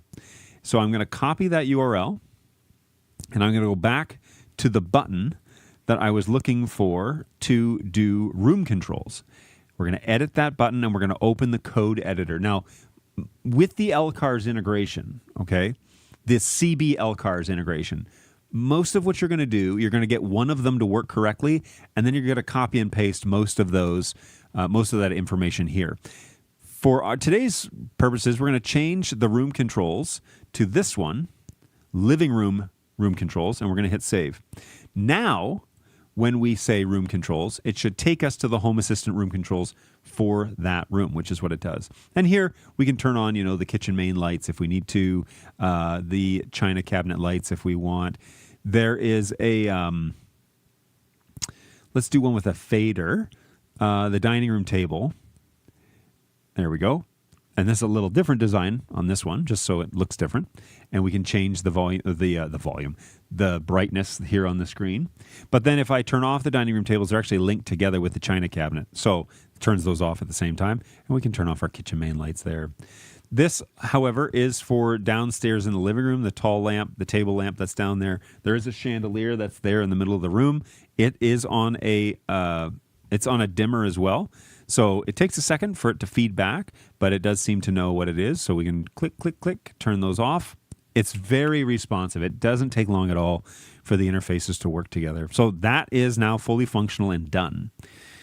The other thing that I was going to work with you on was the TV settings, because I want to show you how to do this and to build out these different, what am I trying to say? All these different panels, so that when you're looking at your phone, okay, when we pull up the living room panel downstairs on our phone. So here is the living room. And we're going to go full screen here. And I just want to show you this. So that's what it looks like on my phone, which I think looks amazing. Okay. Right. Okay. So when I'm looking at that living room panel and I'm jumping around between, I'm going to click on TV settings. Well, here, if I just click on room controls, now that room control is correct. That's the one that was supposed to be. And I can click on main menu. My yellow buttons on here, the peach buttons are submenus essentially, or they're another touch panel. So if I click on one of those, like this guy here that says room controls, it takes me to the home automation room controls, and then I can turn off and on the dining room tables. All that room is kind of like one big room. So that's why they're all on the same page. All right, so let's link now a new page called TV settings, because the TV itself also has a function that sometimes you might want to manipulate. Like it has like submenus and inputs and all that stuff. So I want to show you how to build one of these, and we're going to try and do that in now 18 minutes. So the first thing we want to do is say edit dashboard, and we want to add one to the end. We're going to select, edit dashboard. Let's back out of this again just so that you can see. So we say add view. Here we go. Edit dashboard, right? And then we're going to add view. And we're going to say sections default. There is an L cards layout, but I haven't gotten around to figuring out how to use it. I just installed it yesterday, and it doesn't work great. And this is going to be living room TV settings. Okay. The icon here is going to be a television. Yoink. And I want to change living room to just LR-TV settings. Okay. It's going to be very important. And we're going to copy that. Here, to get this to look correct when you build it, you need to only make it be one section wide. And if you make it extra wide, then all the buttons kind of move around in the sections, and it doesn't work very well. So max number of sections wide, 1, and then we hit save. Okay, so now we're back to where we want to be. Now, I'm going to go to my living room section, and I want to go to TV settings. I'm going to edit this button.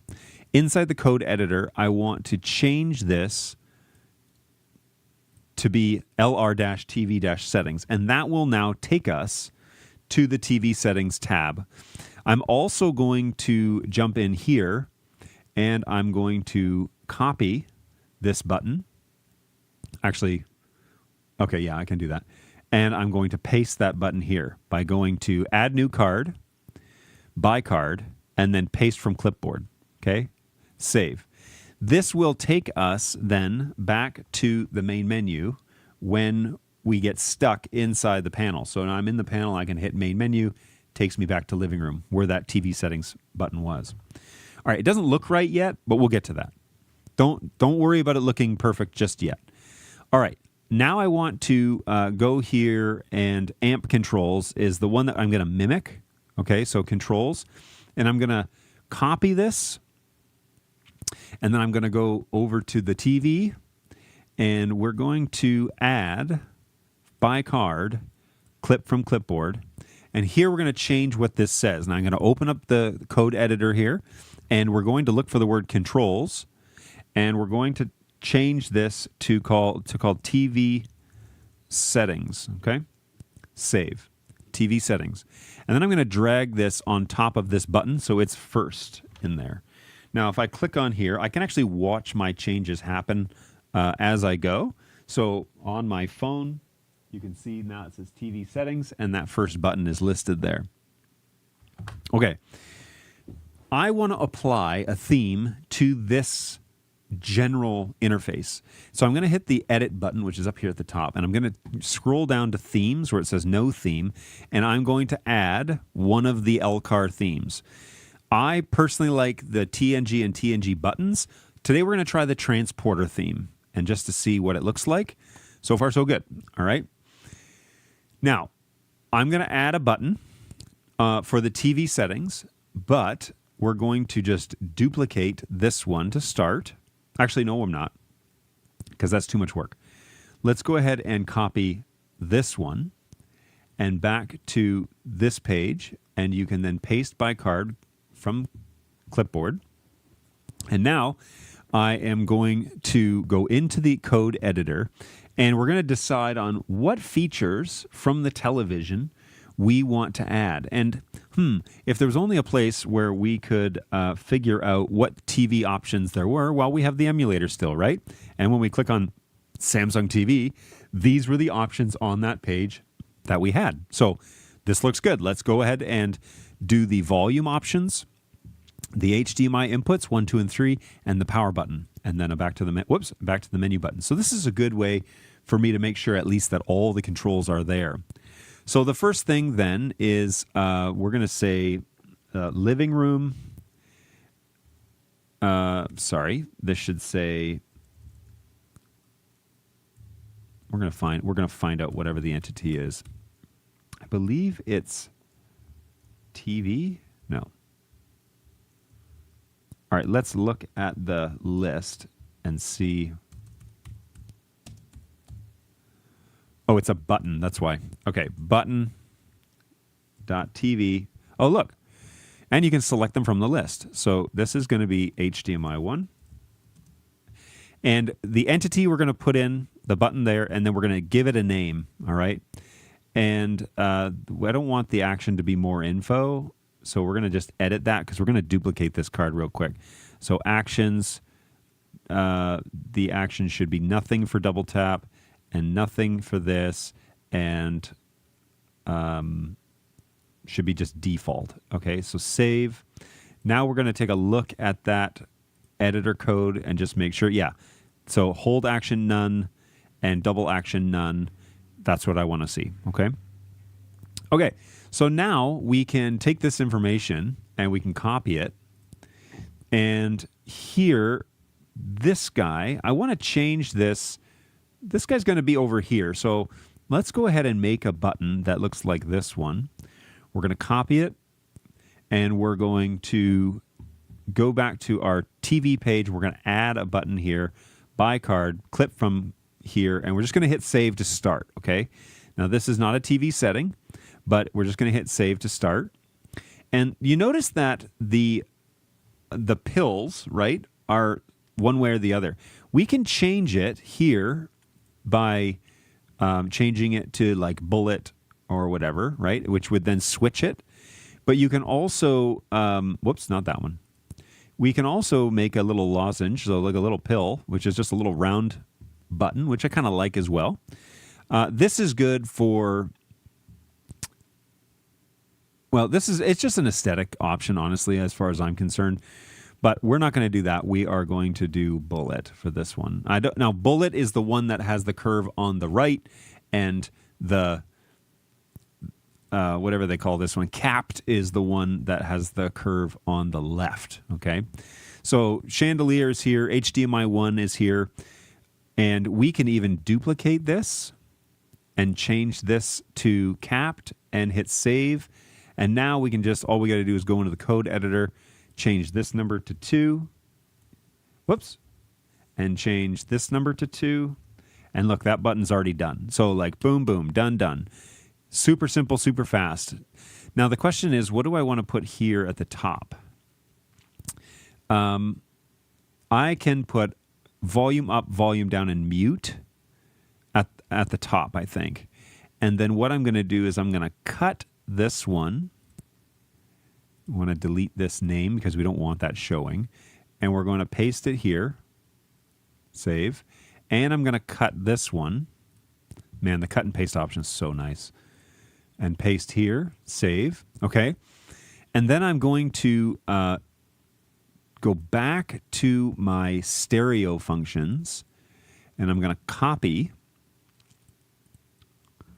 Hey, what's going on, GoWeb? Hopefully you're doing well. Thanks for stopping by. I'm going to copy this. I'm going to delete this one, and we're going to paste this one. We're going to say save. And, oh, that's cool.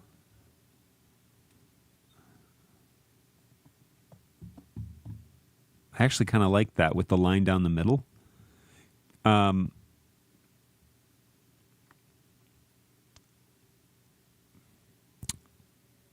I kind of like that. All right, so let's go ahead and copy this one. And I can show you the mute and volume down is the other one I need, right? So edit, copy, and paste by card. Okay, great. So now my The volume settings are available on the TV settings as well, which is very helpful to have. And then these ones I'm actually going to change to just lozenges, which are just pills. And we're going to save and save. Now, if I then open this page and click on HDMI there, now it's blue. That looks pretty good. But I'm going to want to add a couple of headers on this, right? Because I want it to look like the TNG look with this stuff going on. So we're going to copy this one. And we can change the style to anything. But we're going to put bicard and paste. And then we want to look at layout and make sure that full width so that it takes up the full body. That way it looks correct, right? So we're going to put this up top. And then we're just going to duplicate. And here we're going to call footer right. And we're going to hit save. All right, so now we look correct. We can also take this and put it down here instead if we want, depending on how we want it to look. But I do like that it kind of breaks up. Let me change this again so you can see this. I do like that it breaks up the main menu option and the volume and up and down. I may move the menu button to here just to not have it first. I don't know. So it looks more like this now. So the main menu button is down here. Okay, now we can continue to just kind of duplicate these and then just change the code. So I can make this full screen so you guys can see this better. And now the code can just be, this can just be number 3. Select, and we can just label this 3. Done. And then duplicate again, show code. Now, how many did we have on here? 1, 2, 3, just 3, and then TV power. So this one, button underscore power. TV power is right here. And then this one should be just called power. Save. There it is. Okay, so this will manually turn on the television if I need it to. And if I open, come on, phone. So I just want to click on that. There we go. So all those buttons look correct. Now I kind of need something in terms of headers or whatever. Let's see what options we have. These are found on the buy card option, and then you kind of scroll down. When you've installed it, you scroll down and can select things. Here is a full width, please. Here's kind of an older one that's a part of a different setup. Does it actually work on my phone? It does. It's a little thick, eh? So let's edit this guy and let's see what options we have. It's probably here in the layout. Auto height. Yeah, I kind of like it more squat. And then if I duplicate this and I say elbow configuration, we can say footer left, footer open, footer left. And then we hit save. Yeah, that shows up here nicely.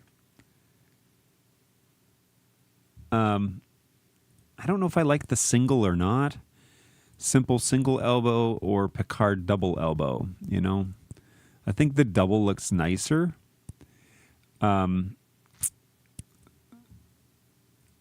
There. So that looks pretty good, you know.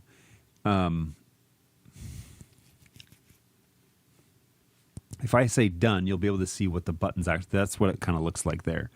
Looks like that on my phone too. So now I've got power, HDMI 1, 2, 3, and I've got mute, volume up, and volume down. So that's good. I've heard allegedly that there is a way that these bars can respond based on, you know, various things. So if the alarm is armed, you can have them look a certain way. And if not, so if I click on this, we go back to the main menu. So see how here in, well,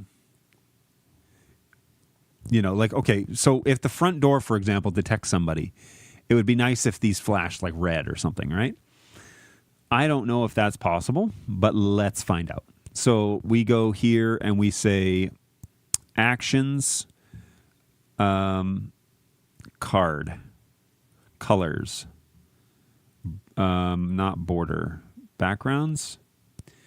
Truthfully, the way that I have, entity. So person at the front door. Did that put it in the code? Yes, person detected at the front door. Save. And same thing here. Entity. We put person, front door. Also, is this the one that has the control name on it? I think it is. Card, text. Yeah, don't show name. Okay, so then we save. And then I say animations, card effect, blink when active, and save. Now, I want to test. I want to test this. I think there's a way for me to test it, so let me just pull that up.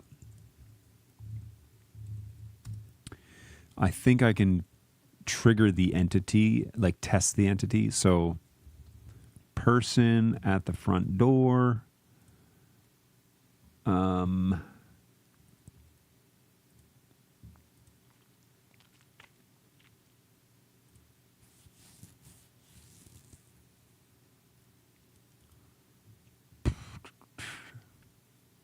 Maybe not.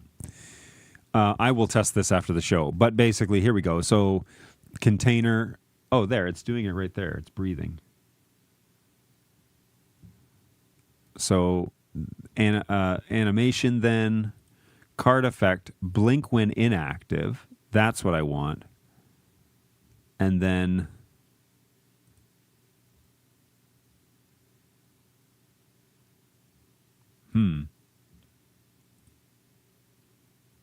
whoa, that's weird. I don't care for those animations. I do like the card effects, though.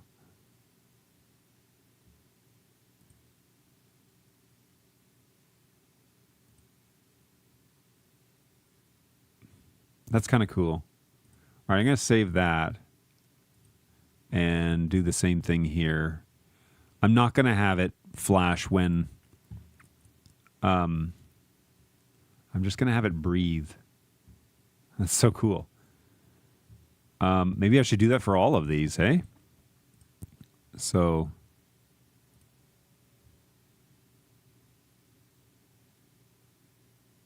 Oh, but it needs to be tied to an entity. That's why.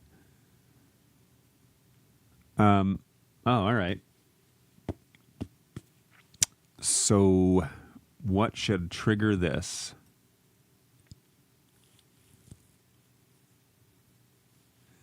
Okay, well anyways, we'll figure that out in a minute.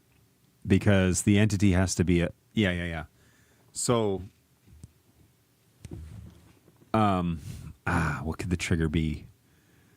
It could be just anything. Let's just go back with person. Person at the front door, animation, blink when inactive, save.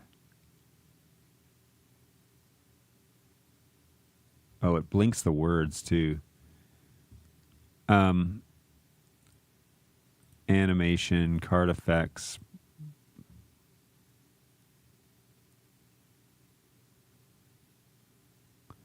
Yeah, I wonder if...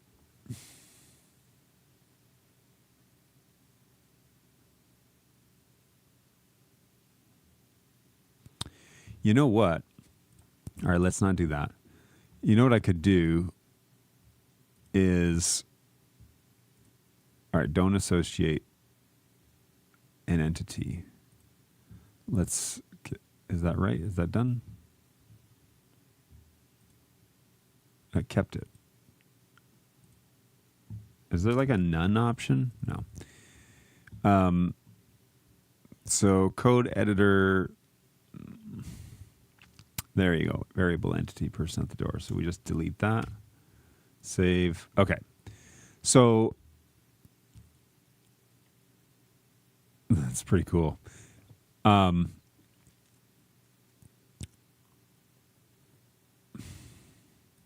You're watching my brain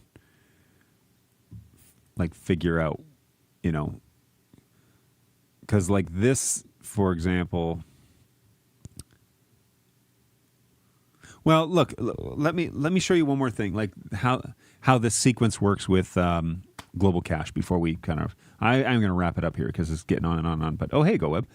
I have Home Assistant running on a Raspberry Pi with another Raspberry Pi is connected to a Raspberry Pi's touch display 2, housed in an official Raspberry Pi display case. The second Pi is used as a touchscreen interface for controlling Home Assistant.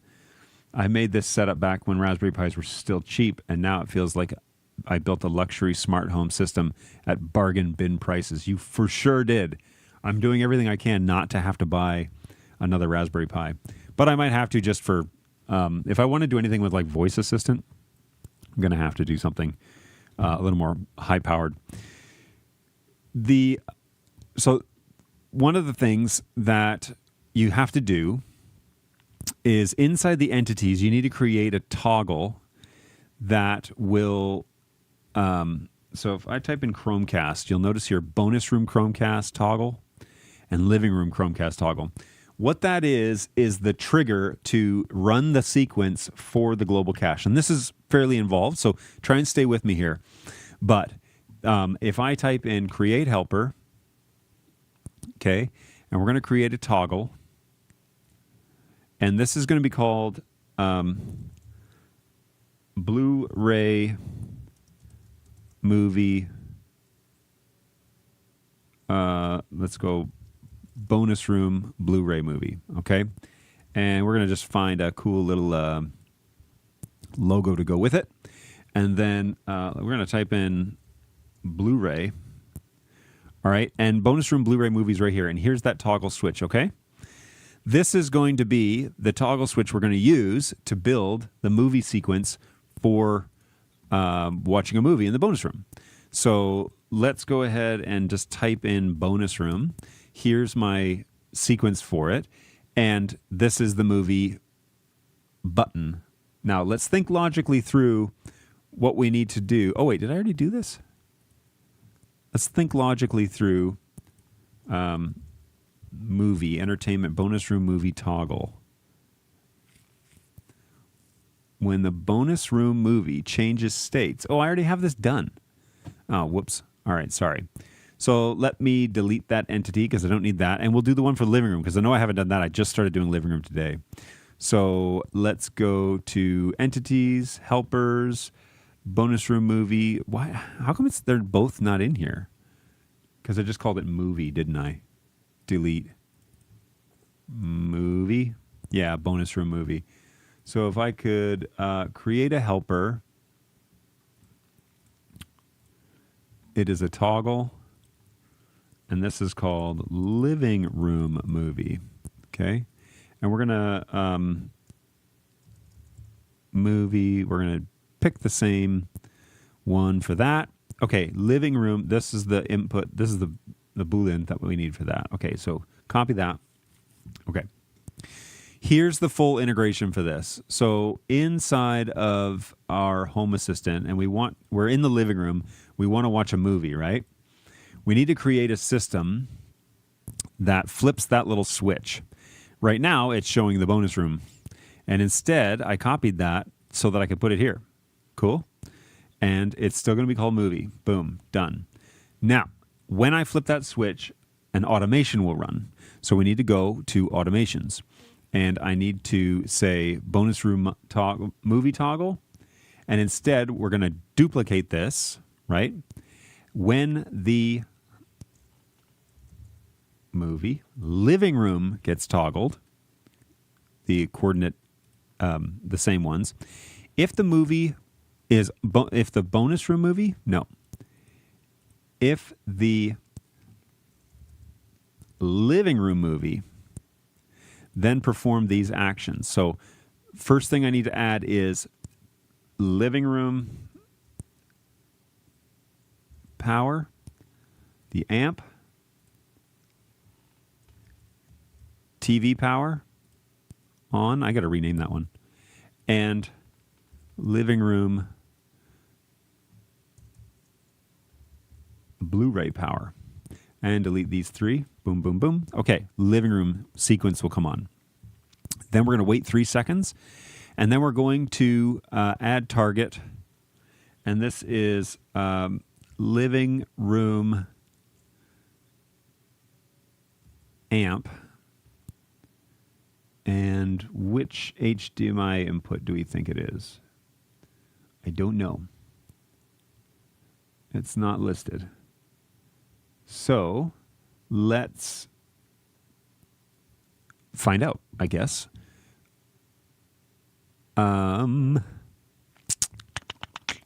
Let's go to LR. We get a notepad, right? Here we go. So, okay, good. This one. Oh, phew. Thought I lost all my commands. They're saved. It's just saved where? Who knows? So, let's go here to... Here we go. Template IR. This is what I'm looking at, folks. Let me bring this into the thing so you can see. These are all the IR commands for that Global Cache learned for all my devices.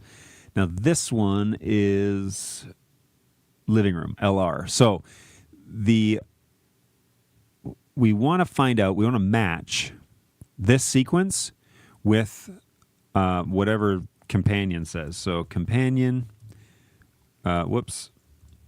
companion.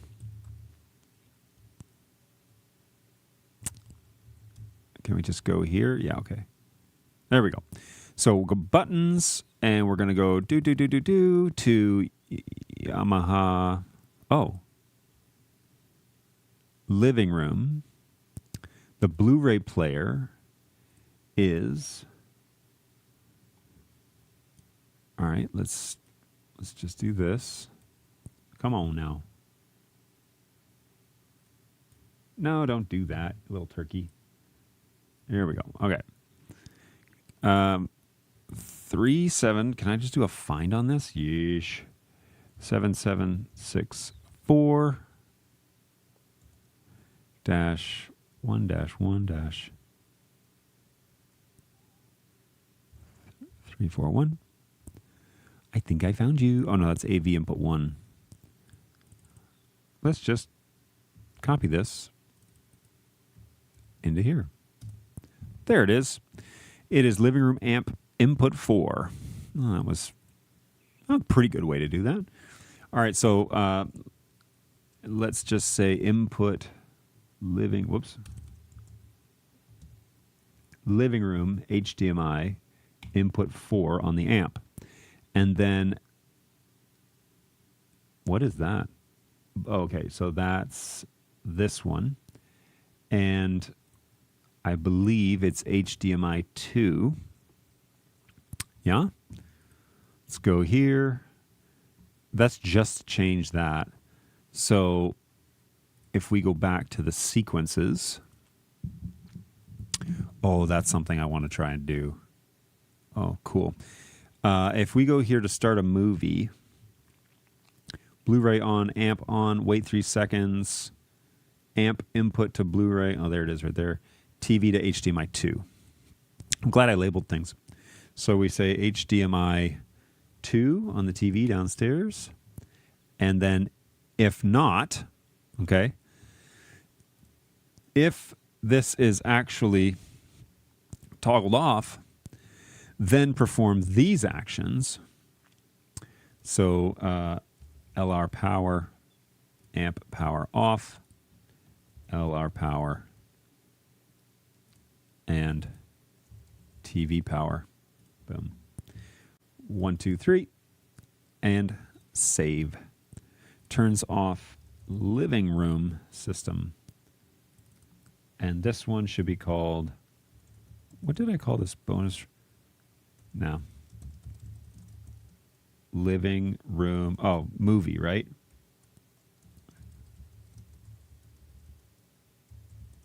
There we go. Select the area. This is going to be in the living room.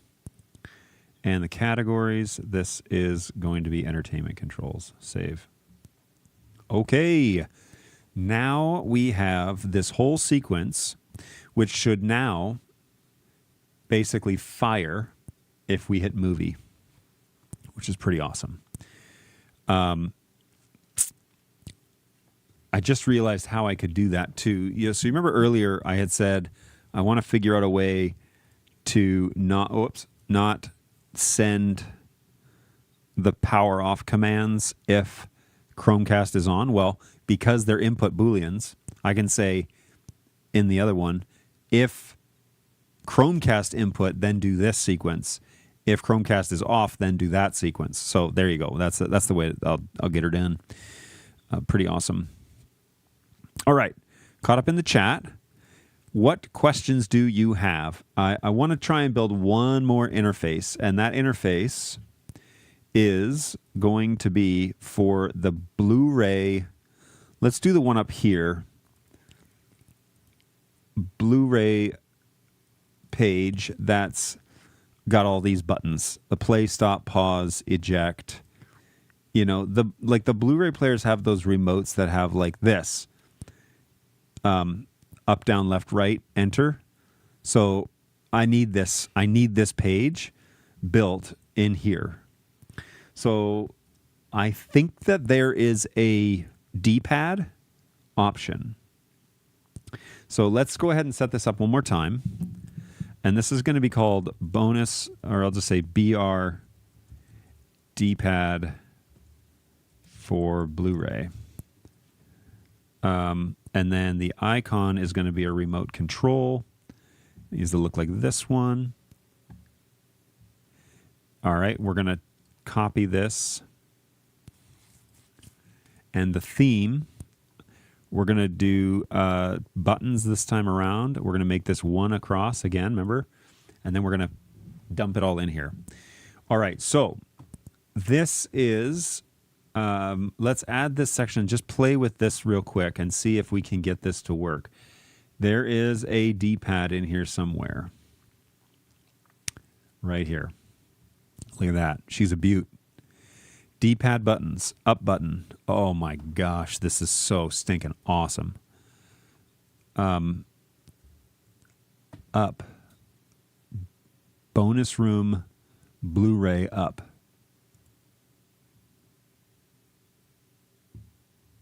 Down button. Bonus Blu-ray down.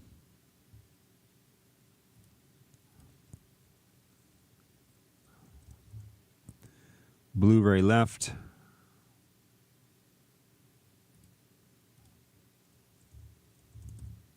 Blu-ray, no, that's living room.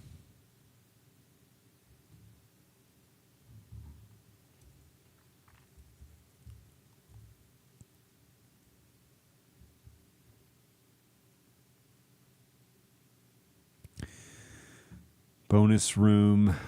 Where is it? Uh-oh.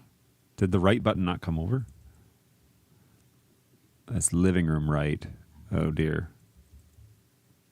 Yeah, it's not here. I'll have to add it. Okay, and then the center button.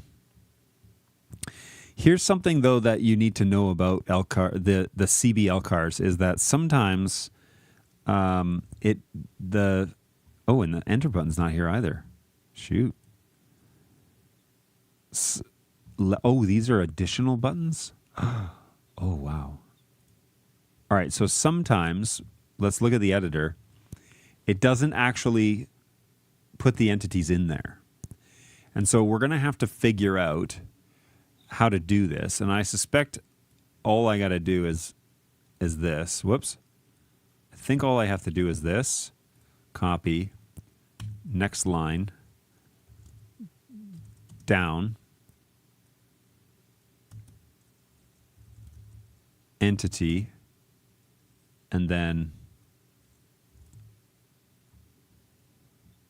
bonus room, Blu-ray down. So I'm just going to copy this now and paste it here.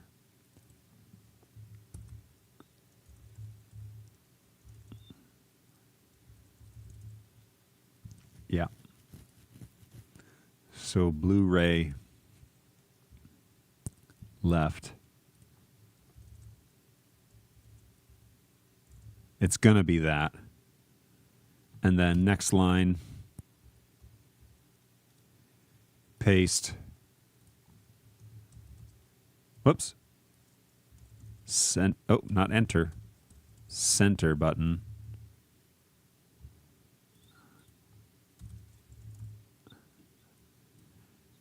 Okay, so that's, I think, the format. And 3 of those buttons are currently working. So we save. I don't like that animation. Why is it doing that? D-pad defaults. Colors and sizes. The D-pad size. You can change that. Here's the thing about this is you kind of have to learn the code side of things in order to know how this works. So I can write this out because it's the same thing over and over and over, right? But I can write it out and then save it, and generally it works. Now you'll notice like there are no color options on here because it's on default. So if you want to set the colors to this pad, you would have to you'd have to do that yourself. Now I don't know if I edit this and change the theme to TNG, does it change the buttons for me, the button colors? Edit, TNG buttons, no. Edit, let's just go to Picard and see if that does anything. No. Okay, so this, picking a theme here doesn't do anything. I don't like that it slides in like that from, with the buttons over it. I don't want it to move. So if we just say, oh, whoops. So 8 by 12. Boy, that's a big panel. Let's edit this. Visibility. Nope. Edit. Shoot, I did that again. Here we go. Layout. Let's go 6 by 8 or 6 by 4. And the full width across there. That puts it in the middle. Okay, so now we can add some of the other things that we like to add here. So pasted from clipboard. And we're going to do a header. And we're going to move this up. Actually, we're going to not do this one. We're going to do this one. By card, and we're going to pick double, and we're going to pick elbow touch. Oh, I just did this. Shoot. That's not what I wanted. All right, try this again.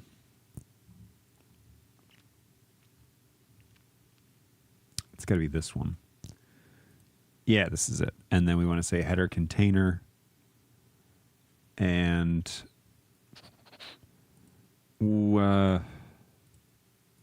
that's fine, I guess. And then we will duplicate.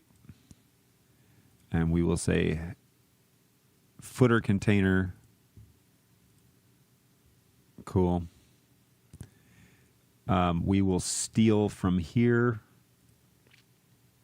Copy that. And we will paste this here. And in the code, I'm just going to change this to say, sorry guys, give me a second here. So just in here, I'm going to change this to not say TV settings. So we're going to look for that text here and just change this to Blu-ray remote. Ooh, that's fun. Let's see what it looks like. TV settings, main menu. Is this for the bonus room or is this for... Whoa, I just had like the biggest brain fart. Up button, these are for the bonus room Blu-ray. Okay, so are they all... Is that right? Did I do that right? Bonus room. Bonus room. whoops, bonus room right is not there. Yeah, okay, because I put this in here like this. Okay. All right, so this is not living room, but here, amp settings, room controls. So there I need to, all right, let me show you. On this page, right, the controls page, we have room controls and amp options, right? So I want to duplicate this, and we're going to open this, and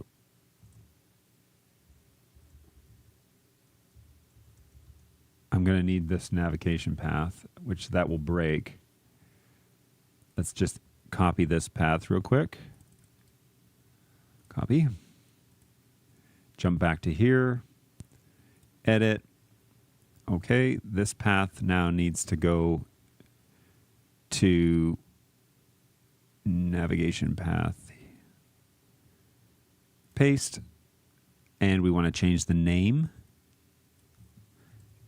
to Blu-ray Remote.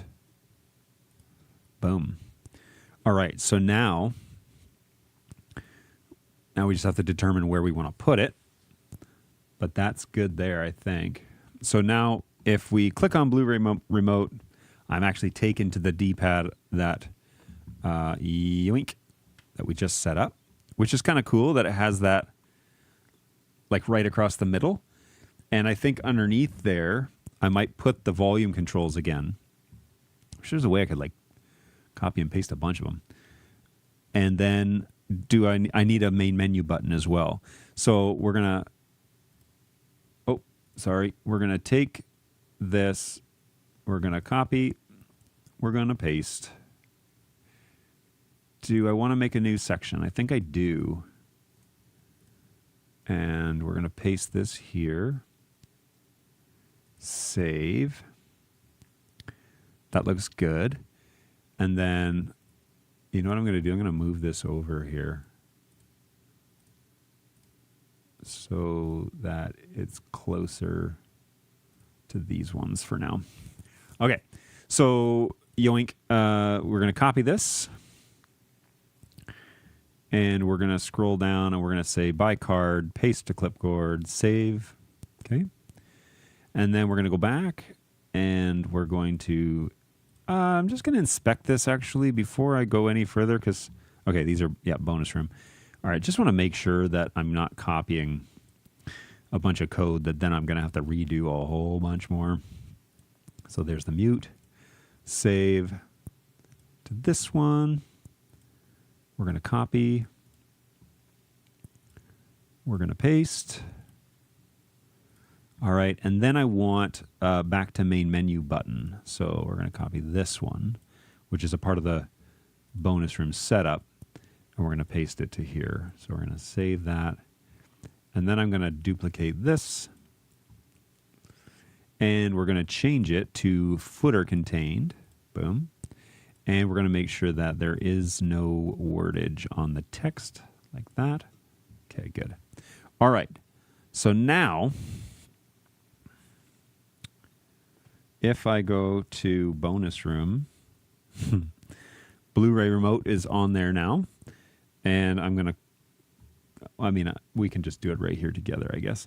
So on this, if I click on Blu-ray Remote, boom. Those three options, because I haven't programmed that or the center yet, are done. I don't know about the... Oh, that's interesting. Why did it start that way? That's strange. Is it... Let's edit this real quick and just see the buttons.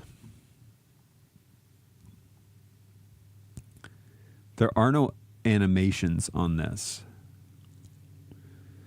And then I wonder, the left quadrant,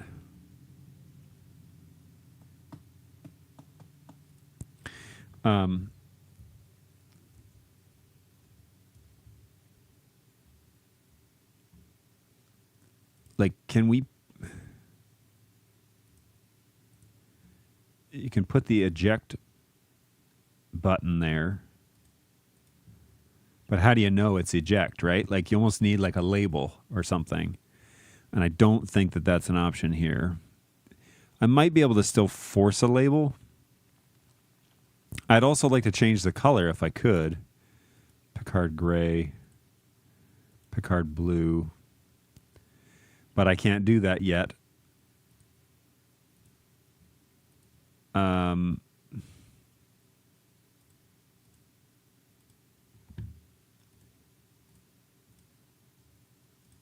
See how it doesn't change it?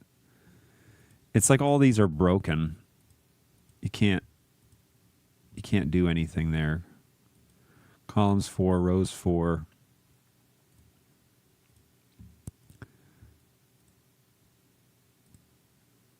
If I go here, upper quadrant, eject bonus room. See, it doesn't see that I made a change. So what is the D-pad up? I don't know. I don't even know what the wordage is. I wish it would just expose the whole thing and just say null on the things that I don't want. But I don't see that as an option either. Anyway, that's still pretty stinking cool that I have a remote control that looks really cool on my phone. And the volume buttons are there, main menu buttons there. I don't think there's anything else that I need there. The other thing then that I need is basically to duplicate this and make a amplifier remote control, right? Because I got an amp up here and I need to do the same thing and add all the buttons and all that stuff too. So we can go here. First, we want to create a new this is going to be bonus room amp remote. And the icon is a remote control again. I'll use the same one, I guess. No, I better not. And then theme, we're going to do buttons again. I hope you guys are getting like the gist of how this is done. I know that it's riveting to watch me program like this, but it's super fun. And I'm already now another half an hour over what I said I was going to be. Okay, so now we got another blank canvas, and we're going to bring that over here just behind the stereo. So this is Blu-ray, this is the stereo system, and then this is going to be the remote control for that. So let's go ahead and do all the things. We're going to copy, and we're going to paste, save, and then we're going to copy this, and we're going to paste, boom. And then we're going to copy again.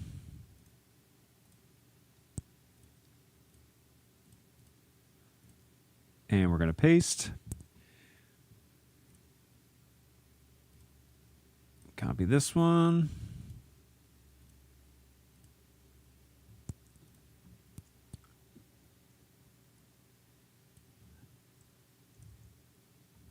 Amp remote. Okay. I'm going to add another section down here because I know I'm going to need that. And then what options? I basically need this whole thing, right? Or am I just going to do volume again? Because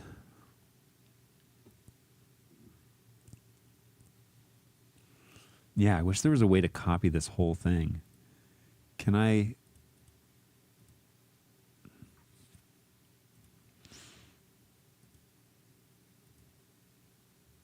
There's no script here.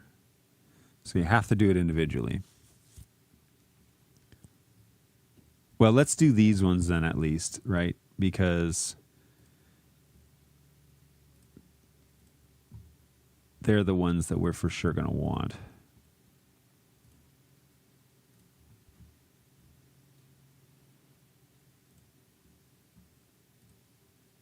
Copy.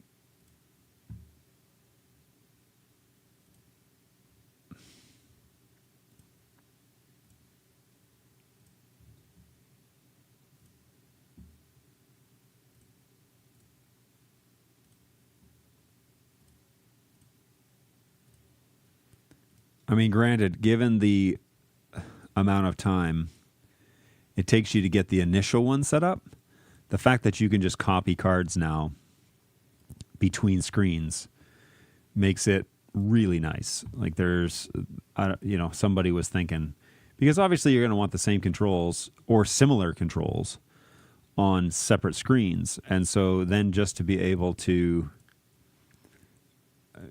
copy and paste them over, and, I've got one additional function here, amp remote. And let's do the main page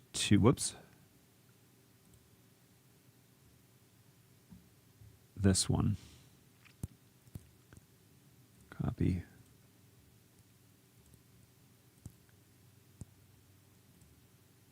Okay, cool.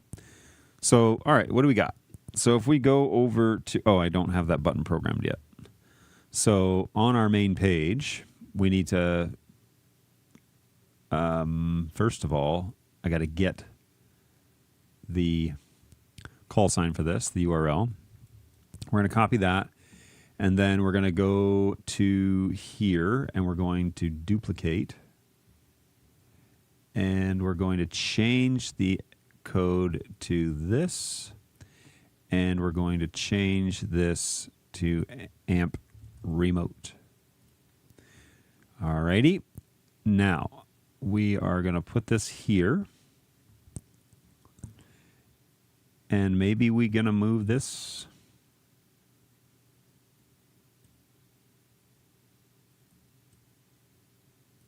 There we go. I just want to spread out the orange buttons a bit, or the peach buttons, because I don't like them all bunched together like that. I don't know why I don't prefer that, but I just don't. So we've got, and you know what? Is this show label, name, colors?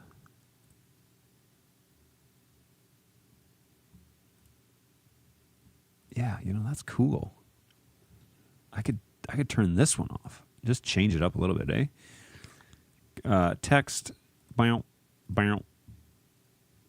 Yeah, that's cool. I like that.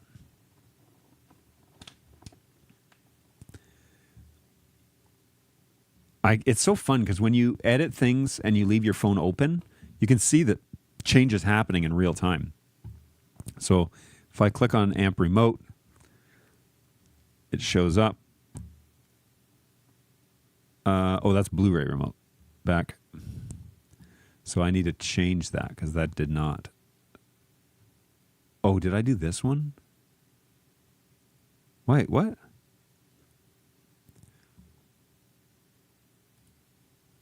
Amp remote.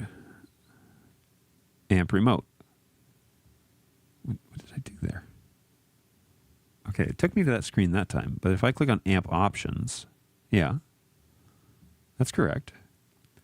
Bonus room, amp remote, Blu-ray remote,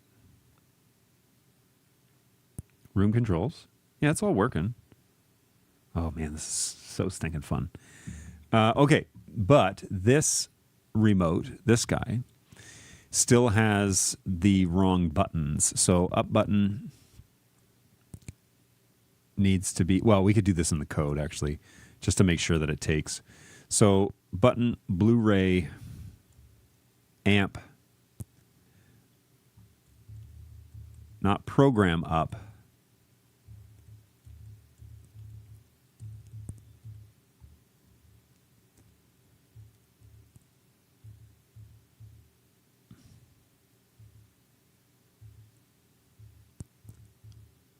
Oh.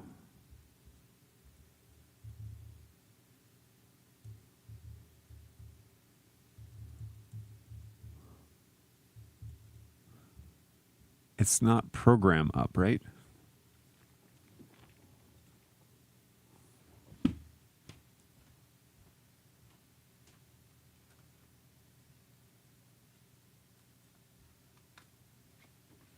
No, it's just up. Program up and program down are different buttons. So I may not have these in here. Program up, volume up, program down straight. they're not in here. They're not in this list. Okay, well, that's good to know. So I'm going to delete these because they're not ready. And I'll have to import those codes. Do I have those codes is the next question. So this is living room.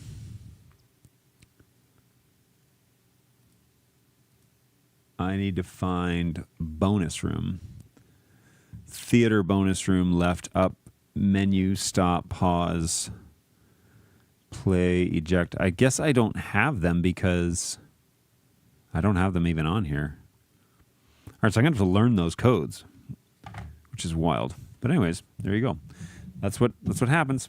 And I don't even have the enter button. So I'll redo those, make sure that they're good to go. Let's save that. And then these are good. What does that look like so far on the, what is this? The amp remote? So I have a little bit of space at the bottom. Do I have space enough for 3 for the volume? I don't think so. I think I have room enough for 2.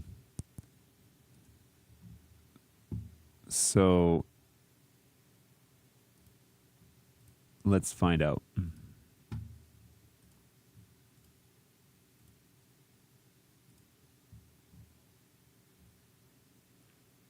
Because it kind of loses the aesthetic if it runs off the bottom of the page.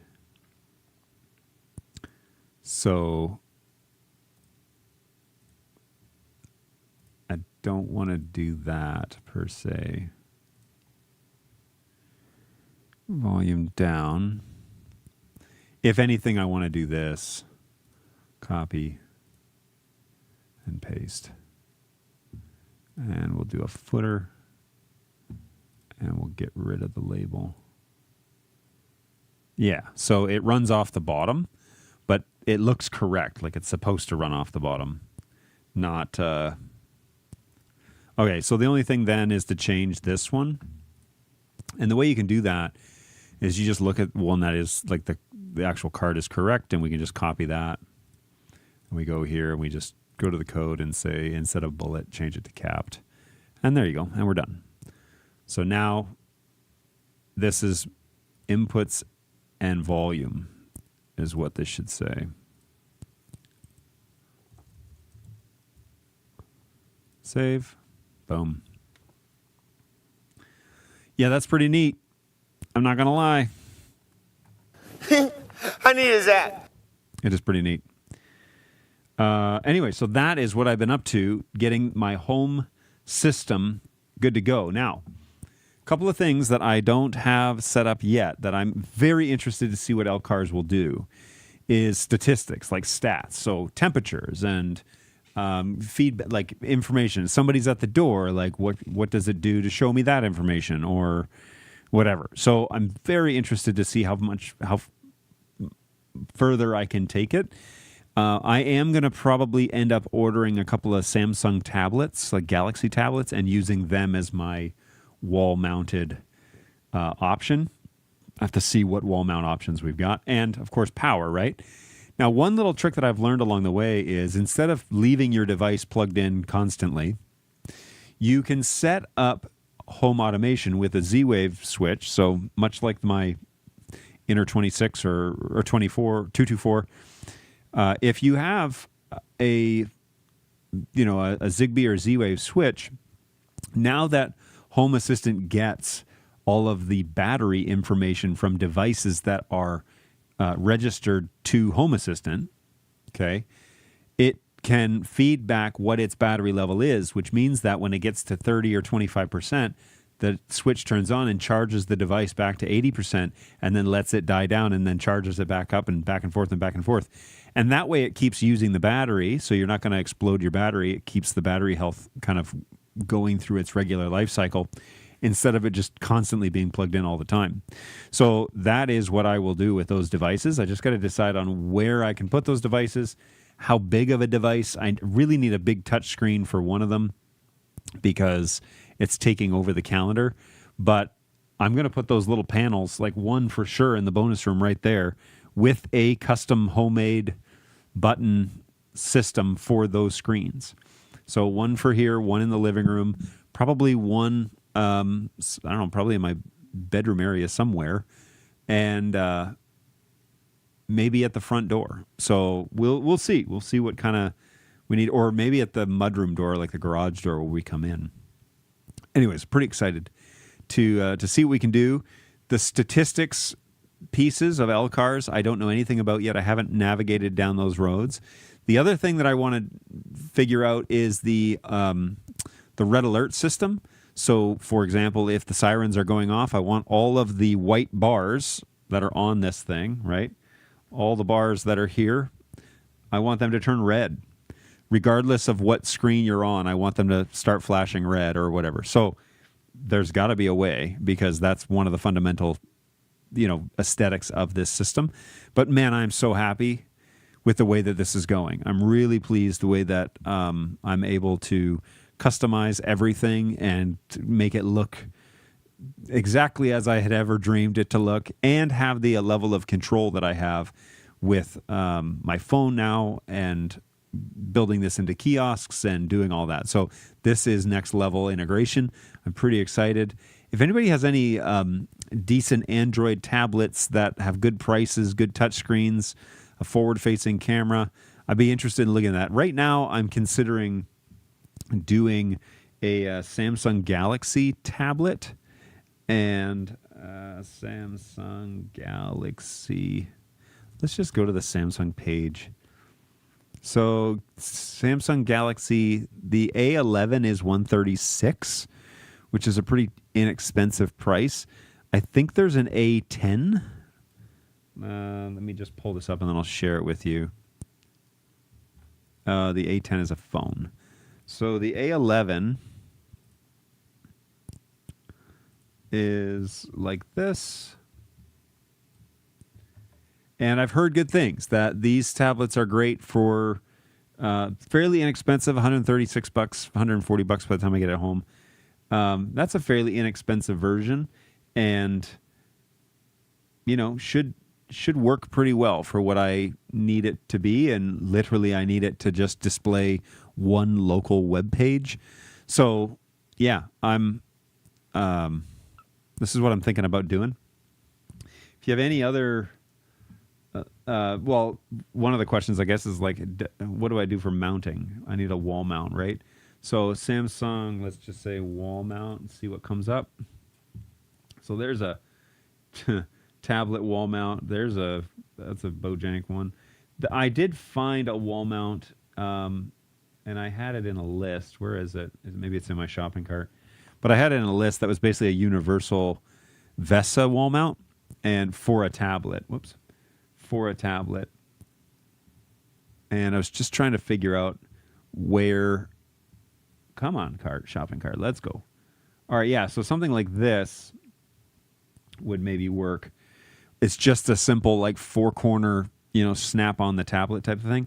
It's good for tablet sizes between 9.7 and 13.1 inches. So what does that mean? Is that the size of the Samsung? I was also considering the Fire HD 10 devices. They're $120, but quite frankly, I feel a little more committed with the Samsung A11 tablet. They make an A11 Plus, which is like twice the price. Galaxy Tab A11 2026. It's like $130. So what size is this? Oh, it's 8.7 inches. Okay, so that mount's not going to work. Right, because that mount said that it was good for 9.7. So maybe they've got a different one. VESA. I really want a VESA mount. It's a pretty small tablet, though. And so I really need to find a wall mount that will... Samsung A11 wall mount. So we've got options, you know. I'm not totally out of luck. Seems a little extreme, like I don't need that necessarily. And I need to be able to charge it. I would love to just have like a magnetic wall mount. That would be kind of cool, where you could just snap it up there and let it just free float on the wall. But I may be getting out of my inexpensive realm. So maybe when the money starts flowing in, then I'll start dreaming of those options. Anyway, this has been definitely life changing for the way that I do smart things, smart home, home assistant stuff. Now I've moved officially away from smart things, other than some of the Samsung devices talk really cleanly to it. So it's still online, but purely for like some of my smart, appliances. Other than that, I'm not using it at all for automation or anything like that, which is fine by me. I was kind of getting annoyed with it, the lack of updates that it was getting, lack of updates, and its inability to do anything really. So this is jumping into Home Assistant has been wonderful. Now, the only thing left that I should say, it hasn't just been like all rose-colored glasses here. I bought a couple of little microphones that were just single board microphones I was going to use for Voice Assistant, and I loaded the Voice Assistant modules onto the Raspberry Pi and it crashed it. And yesterday I spent most of the day offline because it was crashed. And then I figured out how to position the LCAR stuff last night, and that's what I've been up to the past couple of days, like the past 12 hours, is just playing around with that. So I've been really happy with it. And the granular level of Home Assistant seems to be very helpful and very useful. I will tell you more as, automations are developed and as remote controls are attempted and all that stuff, how it goes. But if you're thinking about getting a Home Assistant, just beware that it works really well and that you'll want to buy more stuff and it becomes a bit of a drain on the pocketbook. But man, I'm so happy with the way that my house is operating right now, and I'm really excited to get out into the my new office space next month sometime, I hope, to kind of go full on and have all of this integrated while I'm out there too. So good times, everybody. Can't wait to share more about that. Thanks for sticking around for a couple of hours, 3 hours at this point. I better go and do some work now and make some money. So take care. Thanks so much for everything, and hope you've enjoyed it. Ask your questions in the comments, and I'll answer them on a future show. In the meantime, take care of yourselves and each other. We'll see you next time. Bye, guys.